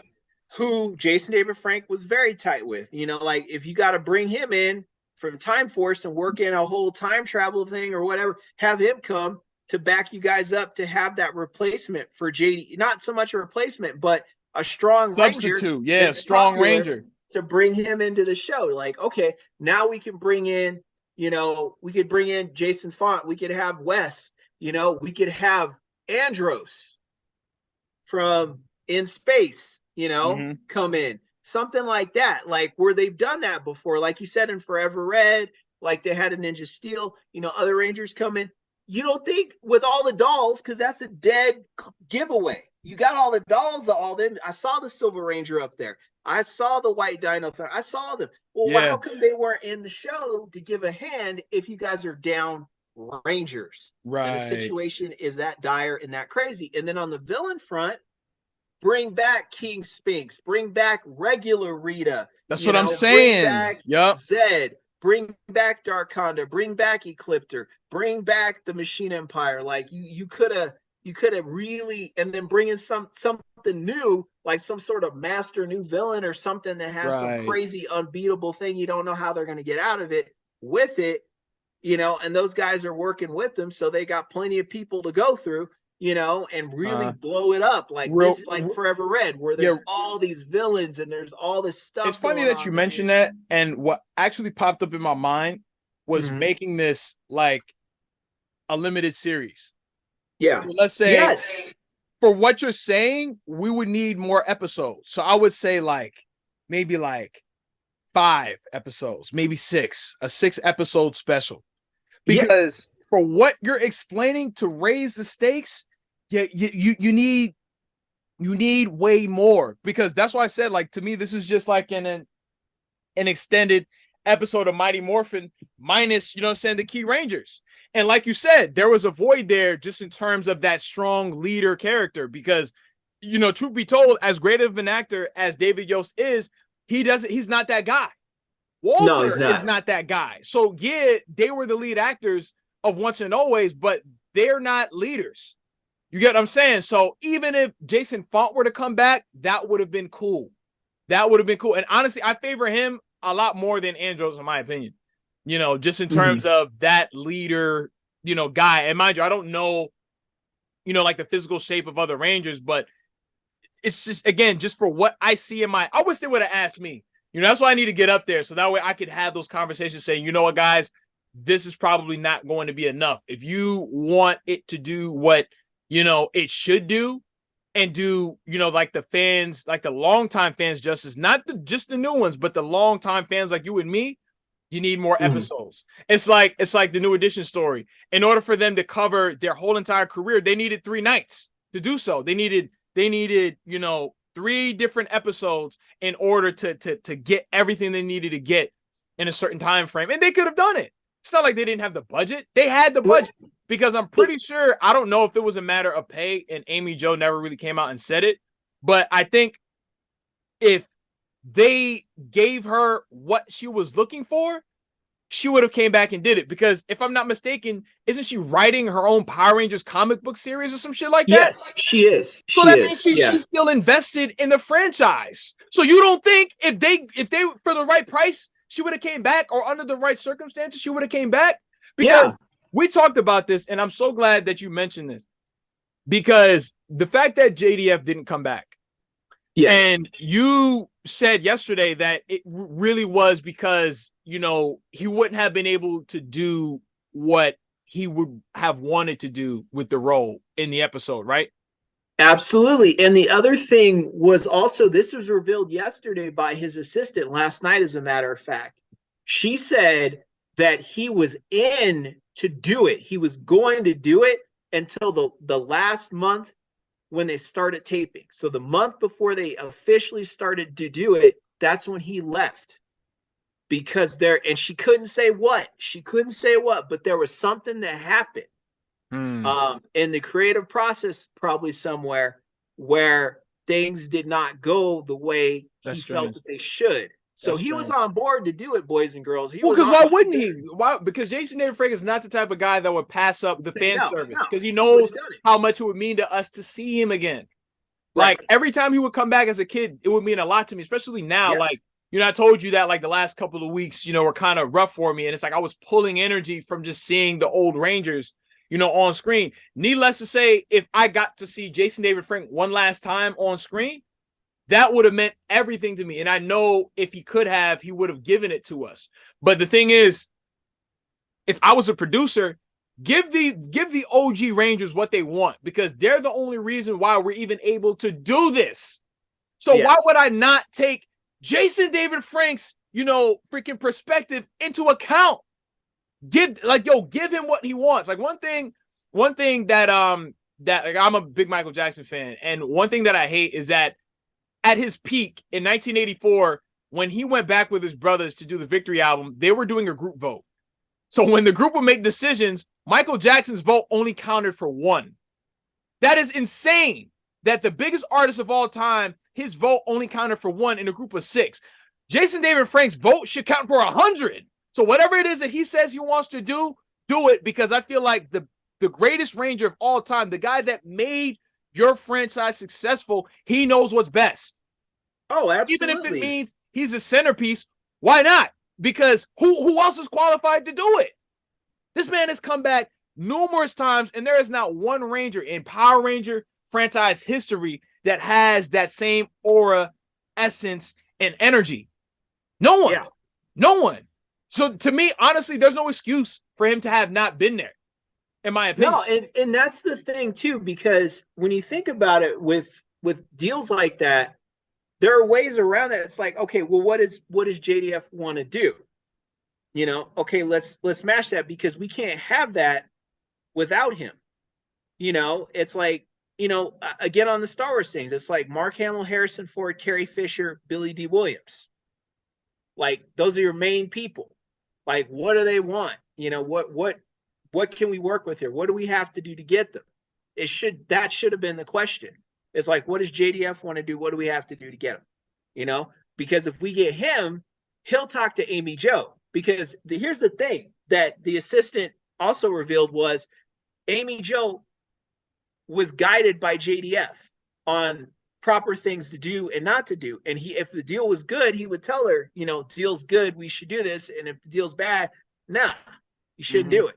So if he got her, if they got him on board, he would have worked a deal with whatever Amy needed, right? Yeah. And then you would have had her, right? Think about that. You would have had her.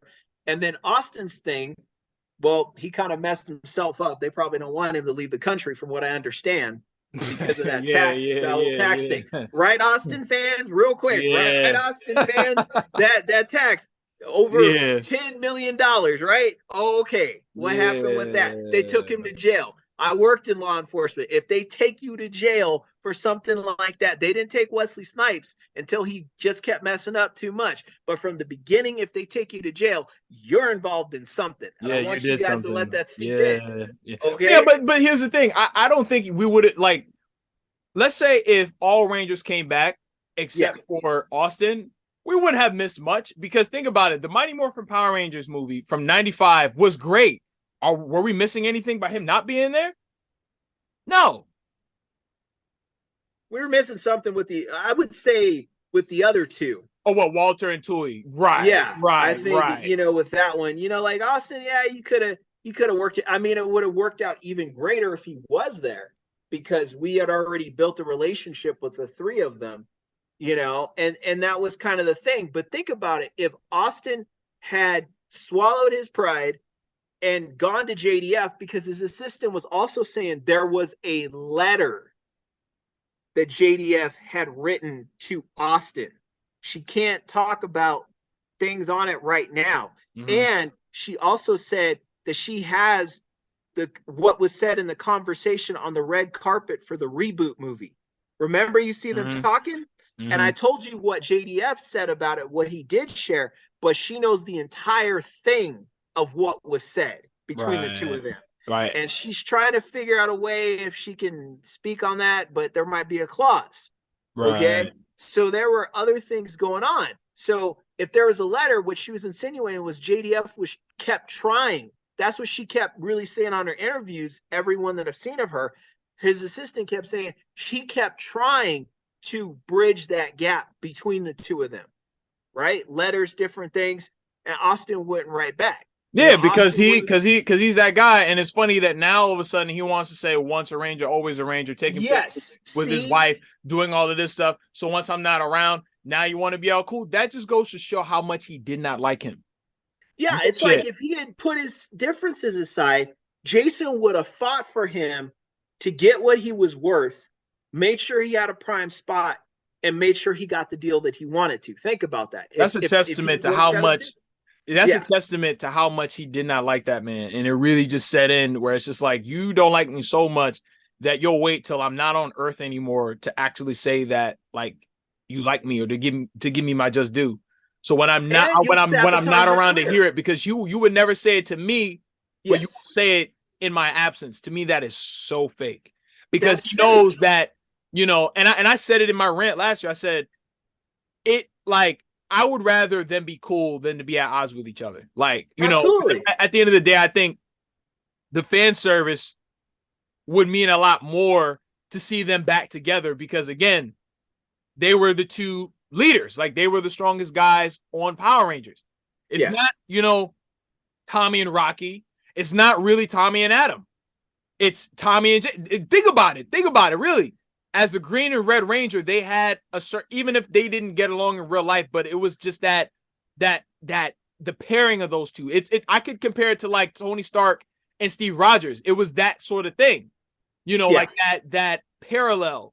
You know, they were contemporaries to one another, and people always wanted to see it. And again, Jason, you know, wanted to bury the hatchet and say, we could do a con together. We could do something, you know, we can come back some shit because the fans want to see it. And he never did it. And then he wanted to finally bury the hatchet when Jason David Frank himself was buried. It doesn't mean anything to me now. Absolutely. And there was a magic between Jason, Austin, and Walter.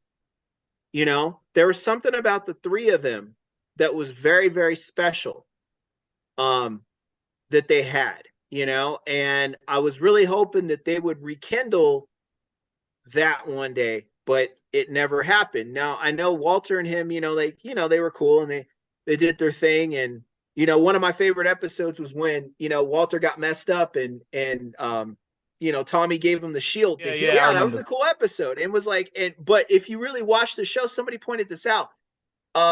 Zach and Tommy spent a lot of time together, doing different things. They were the only two with girlfriends, and they did their thing. So there was something special about that. And the three of them together when they would fight, was like it was something else. And that was the thing. I know that people say, well, I gotta say this. Everybody wants to talk about, oh, well, he stole his leadership spot. He didn't steal his leadership spot. He didn't steal anything. Guys, you left the show like kids. What happened behind the production? Yes. What happened? He left the show. He left the show. They already taped the episode. So they're moving in another direction because they're leaving. Yeah, but I honestly think that whether he left the show or not, I honestly believe that it was going to happen anyway. Because think about it. What Derek, could you see Austin St. John as the Red Zeo Ranger? No, I can't. Somebody like him would get bumped down just like Rocky did. He would have got bumped down. In my opinion, honestly, like I don't think, Austin St. John, yeah, he would have still been a Ranger, but I don't think he would have kept being the leader if Tommy was progressing the way that he was on screen. Because think about it, there was no way that he would have became the White Ranger, but then still had that outsider loner kind of thing. Because it made sense that once he became the White Ranger, they, made him more like involved with the team. Like you said, he wasn't training as much because he was kind of more involved with the other Rangers, right or wrong? No, that's true. He was, yeah, that is true. But Jason David Frank kind of made the comment like he wished he had the Gold Ranger suit because it looked cool. Well, it was funny. I would look better, like me personally. Like if I were to do cosplay, I would look better in the Gold Ranger costume than I would as a Red Zeo Ranger. I'm not gonna lie, especially I'm black, so I would look good in that costume. And I don't like. That costume is awesome, man. It is, but me without the helmet, like I would actually look better, like with the costume on without the helmet. For real, that would be dope. The black Gold Ranger. Real shit. Like if there was a 6th Ranger that like I didn't really like that I like aesthetically, it is that only on me. Because let's say like if I were to wear, I don't know, like the white Dino Ranger costume, it might not look as good as that one would look good on me. So if I bought that costume and went walking through a Comic-Con convention or a Ranger Morphicon, some people would be like, yo, you look good in that. That is a fact. People will say that. I was at Denver Comic-Con last year, and there was a guy that had a legit Gold Ranger suit on. Like, it was perfect. Mm-hmm. He had the whole outfit and helmet and everything, and it was Must really be nice. It's like, yeah, my son took a picture with him. And then his buddy was Billy with the Green Ranger shield. Ew. Yeah, I hate when people do that. I can't stand that. They had that going. So, but the Gold Ranger costume, yeah, because Jason A. Frank was always like, yeah, I was used to bumping into people with my shield, and then I didn't have it, and then I was like, oh, he got the shield. He's like, I wanted the shield. Yeah. He's like, I wanted to wear the shield. Oh, yeah, so I'm not even gonna pretend that it didn't look cool. But even then, if I had to choose between Tommy as the Red Ranger and freaking Austin as the Gold Ranger, I'm gonna go with Tommy because Tommy, again, he just made that costume cooler. Like, again, to me, he was a cooler Ranger because he was still kicking his ass in King for a Day. So it's not like him being the Gold Ranger even mattered because Tommy would have whooped his ass, because he said Tommy's the only one that can match me move for move. He said that in the episode. I never forgot that as a kid. He was like, he's the only one that could beat me, basically. Yeah. So, but anyway. Oh, he beat him and all the Rangers. If you think about it, Mighty Morphin. Yeah, they don't. Yeah, Tommy again. He kicked them all in the head and kicked him out of Megazord. Yeah, Tommy was always on, a whole, another level, and that's why, once and always is like once and almost, in my opinion. Like it was. That's a good way of putting it. Once and almost, in my opinion. Yeah. Like I think it was good, but they missed the mark. And me as a creative person, that like if you sat me in a boardroom with all these people and they said, okay, let's come up with, you know, a storyline, I honestly believe that I could have came up with something better. Obviously teaming up with other people, you know, but I would have, you know, again, like I would have raised the stakes a little bit, and I would have pushed for a multi-episode series, not just 55 minutes, because there's not a lot you can squeeze in 55 minutes. That's why it was just an extended Power Ranger episode. That's why you can't call it Once and Always, Once and Almost. Like, I'm glad I'm glad. Well, you know, I'm glad I said that. JDF actually made this comment. He said if they were to do it, he said it should have been a series. Yeah, see? What you're talking about. And that could have been, think about it, that could have been the thing. They could have done it. Because they could have done because he complained about the other appearances, because he's like, yeah, it's like one episode and we all show up real quick. I do a little something, everybody else is in the background, or somebody does a little something, and then that's it. He's like, so why don't they involve us? Like, well, we're there for a while, you know, 5 episodes, a series or something where we're all there and we get equal screen time, and everybody gets their shine. You're only going to be able to do that when you have the running time. You can't just say, oh, we have a half an hour to tell, because that's usually, like, I bet you the Master Morpher episode was what, a half an hour probably, because I remember all Power Ranger episodes is a half an hour. So of course, if they're going to give the shine to anybody, they're going to give it to him. But if you're going to call it Once and Always, dude, let it be something that, like, you can sit and experience it. Like, it's a whole experience. Like, let's say, like, The Last Dance, you know, on Netflix with Michael Jordan, his documentary series. It's like it's an experience that you're experiencing his career. And then it gave Scottie Pippen, Dennis Rodman, Steve Kerr, Tony Kukoc, Phil Jackson. It gave all the people that had a hand in his career a place to shine. So if you're going to do that, Walter should get his shine. There should be an episode where certain Rangers get their shine. You know what I'm saying? And then you know what? I just thought about it. I got it. I'm sorry to interrupt you, but I got it. Lord Drakkon could have been the master villain. But I heard they didn't. I heard he said he tried to give them that idea. I remember seeing an interview where he said, "Yo, like I tried to give them that idea and they scoffed at it." Yes, he said because he said that Lord Drakkon little teaser reel where it's like he's sitting on the throne and his foot is on the Ranger helmet. He said he paid that out of his own pocket to make that. That's what I heard. Did. Yeah, he sure did. To try to like pitch it to them, like, and mind you, the response that it got, it worked. But then these people are like, no, because Lord Drakkon bringing that on screen. Now I'm not talking about the video game, because I remember, you know, Battle for the Grid was a great game, voiced by Tommy. If they did that, if somehow they made that work, where Lord Drakkon is come on, man, like everybody would watch that. Whatever the ratings are, I don't know if we can look that up, but whatever the ratings are for Once and Always, I would say that a Power Rangers Once and Always that featured all 6 Rangers at least, whether it includes freaking, you know, Austin St. John or not, with Lord Drakkon as the villain. And then let's say Lord Drakkon was in charge of Lord Zedd, Rita, Scorpina, Goldar, and he was the guy. And then it took them, let's say, 6 to 8 episodes to get rid of him. 6 to 8 1-hour-long episodes to get rid of this guy. Just like how they do Cobra Kai. They could have fucking did it. I would say the ratings would surpass the current ratings of Once and Always by 25 to 40%. No, you're absolutely correct. And everybody will be talking about that shit. The people that never heard, the people that know Power Rangers and watched it but never. There's a lot of casuals that know Power Rangers, but they don't know shit about Lord Drakkon. They don't know anything about him. And then they're like, "Oh shit, you mean to tell me White Ranger and Green Ranger combined and he's a bad guy, and Tommy gets to fight him? Come on." Yeah, see, that's the thing. They fumbled the bag. They fumbled their own bag. That's their problem. Yeah, and they could have had the Ranger Slayers or the Death Rangers, all of that backup for him, all of that, and they could have done a whole thing of having that go on, as well as the other Rangers from the other series helping, and then their villains come in, and you know, it could have been a whole thing. It sucks that Randy's not, and it sucks that Randy's not in here to say this, because I know he likes the comic, the Ranger comics and stuff. But me personally, it's like, the comics are cool, but for me, it's like I want to see that shit live action. That's what I want to see. And they literally missed that opportunity to bring at least some of that to light.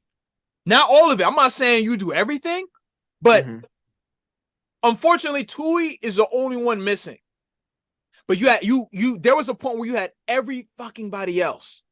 Yeah. And what actually really pisses me off and what hurts me is that the opportunity to see Jason David Frank do these things, what we're talking about, we will never get to see that ever again. And let's say being in that environment, because we know that, you know, JDF was in a bad space, obviously, in 2022. Yeah. Let's say, and if I'm not mistaken, so for it to have come out this year, just last week, that means that they had to have shot it around this time last year.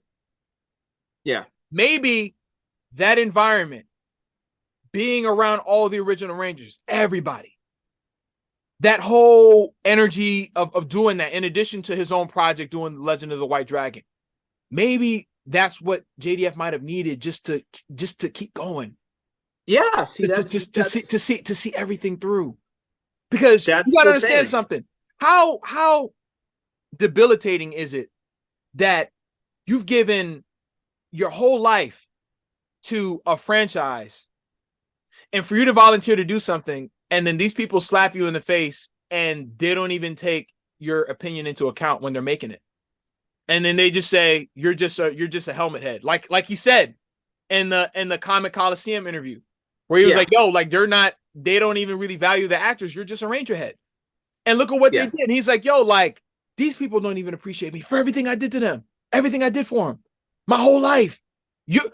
I will say this 110%, and I don't care what anybody says. And if you don't agree, come on here and try to disagree with me, you know, over Zoom. I want all the smoke. Power Rangers would not be what it is today if it was not for Jason David Frank. Absolutely. Because remember, I told you when the show took off. Remember, I told you I was at Toys R Us and I was there, and it was right at the last episode of Green with Evil, the last episode, and right everything after took off. After Green with Evil, you know what I'm saying, went through. Everything took off after that. Yep. He was so popular that they had to bring him back after they gave him a whole nother show. They said, no, you got to come back because kids are riding. Kids are not going to school. They don't want to eat because you're not there. Tommy, Austin St. John is basic. He's basic. There's no way. If you subtract, and let's say if Jason David Frank was never cast as a Green Ranger, let's say they got somebody else, it would not even have been the same. No. It would not have been the same because it's not Green Ranger. It is Tommy Oliver. Tommy Oliver, Jason David Frank made the Green Ranger who it was. How many Six Rangers have existed with cool ass costumes? But who do we talk about? Yeah. Jason David Frank. And mind you, I love the Green Ranger costume. But if we're talking aesthetics, there are other costumes that are just as flashy too. He's not the only one with a shield and you know what I'm saying, like armed guards and stuff like that. No. It was all him. So once and always, really, honestly, and if I was a producer, like if I was Haim Saban's nephew or some shit, I don't know who produced this thing. I don't know the production company that did it. But if I was, again, a shot caller and I was righteous, and this is me we're talking about, I would have made sure that Once and Always was a love letter to the Rangers that literally built the franchise of Power Rangers on their back, particularly Jason David fucking Frank. That is a fact. Because I know he didn't do it by himself. I'm not even going to be egocentric on his behalf and say that he did it all alone. But let's not sit and pretend that he wasn't the number one guy. Yeah, right? Because he was. But there was only there was only one way to do it, and it was literally to bring that amazing comic storyline to live action. Because that's what everybody wants to see. Everybody wants to see that. And I wanted to share something with you. I was one of those kids that wrote that letter. You know, I was one of those kids at that time when that happened. I wrote letters to Saban Entertainment saying, please bring back Tommy on the show. I was one of those kids. I wrote the letters, and I knew other kids at school, Parkview Elementary, back in the 90s. We wrote the letters. So if people ever wanted, because you know, Austin's been, we question that. because we wrote the letters. We wrote the letters. I was there. So yeah, it's true. It's 100% true. That's what did it, and that's what was going on, and that's what changed the game. You know, I'm very disappointed. Like, honestly, like, I just feel like, again, once and almost, and I'm going to put that in the thumbnail. I think as of right now, I might put that in the thumbnail, because that's just, I think, what, like, I would like to call that. I think it's just better, you know, terminology, because always, it's like I can always go back to that and feel like something is missing. right? I can always go back and feel bittersweet. Yeah, it's nice to see them, but like, it's like, yeah, you thank you, but you shouldn't have. you were better off not doing anything. If you can't do it right, don't do it. That is a fact. That's like let's say, you know, the Jackson 5 touring without Michael Jackson. Like, yeah, sure, we can see y'all, but we know the guy he's missing. Yeah. Jason David Frank was the guy. Like, it sucks. Because I can understand if he was still alive, and I can say, you know what? Well, there's still a possibility that we'll see him in the future. But there is no possibility anymore. And they missed it. And something like that, like for me, and I'll say, like, as an actor, you know, as a creative, and I write poetry too. And that's something that, you know, Jason David Frank did as well. We get like food and like sustenance from being creative and being out there. Like, let's say I'll go through a slump, but what makes me feel a lot better about my day and how I spend my time is by uploading videos or being on stage. Like, let's say, like, right now, I haven't done a play since December of 2022, but like, I miss that camaraderie, like being in the midst of other actors and doing what I love to do. To be able to do something like that with old friends, people that care about you, because when you meet other actors, and I'll say there's like a great relationship that actors build with one another, you know, when they work together. So these relationships that you see that Jason David Frank had with Walter Jones and Jason Font and Amy Jo Johnson, that shit is not fake. Yeah. And that's what he needed to keep going, to see that end result, to get that, because Jason David Frank said that he needed that validation from fans. Like, he didn't do it for the money. He did it for the pat on the back, for people to come up to him and say, man, I thank you for doing Once and Always. You don't think he would have wanted to stick around to see how it affected people? Because Jason David Frank was a hero, and that's what he needed. And whoever it was, they denied him that experience by not listening to that man. And you know, now it's like every time I talk about him, I either get sad or I get angry. Like, it's either one or the other. And like, now I'm just like, you know, as somebody that I know that a lot of this stuff boils down to money, Jason David Frank was the bag, and they fumbled it, because I'm going to find out the statistics. All right, let me Google this real quick. You know, as we wrap up, let me Google this real quick, because this was very necessary. And I'm so glad that you brought it up. How many people watched Power Rangers Once and Always? Usually if a show like has like millions of views or some shit, you know, they'll usually say it on the Wikipedia page, but maybe they won't. I'm not sure. Hold on, let me see something. Maybe viewership or something. Viewership. Let's try that. Oh, nope. Yeah, see, this is 2013. Yeah, so I can't even find it. Nope, I can't find it. So, like I said, but however X amount of million people saw it, again, I will wager that if Jason David Frank were to come on there, not only as Tommy Oliver, but as Lord Drakkon, in a 5 to 8 episode miniseries, or at least like one season, you know, like a standalone season, double that. So if it's 2, maybe it would have been 4. If it was 4, it would have been 10.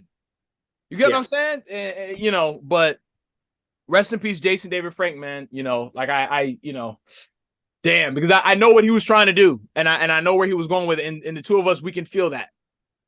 Oh, yeah, and think about it. If he's on board, he would have gotten Amy on board, and him and Amy together.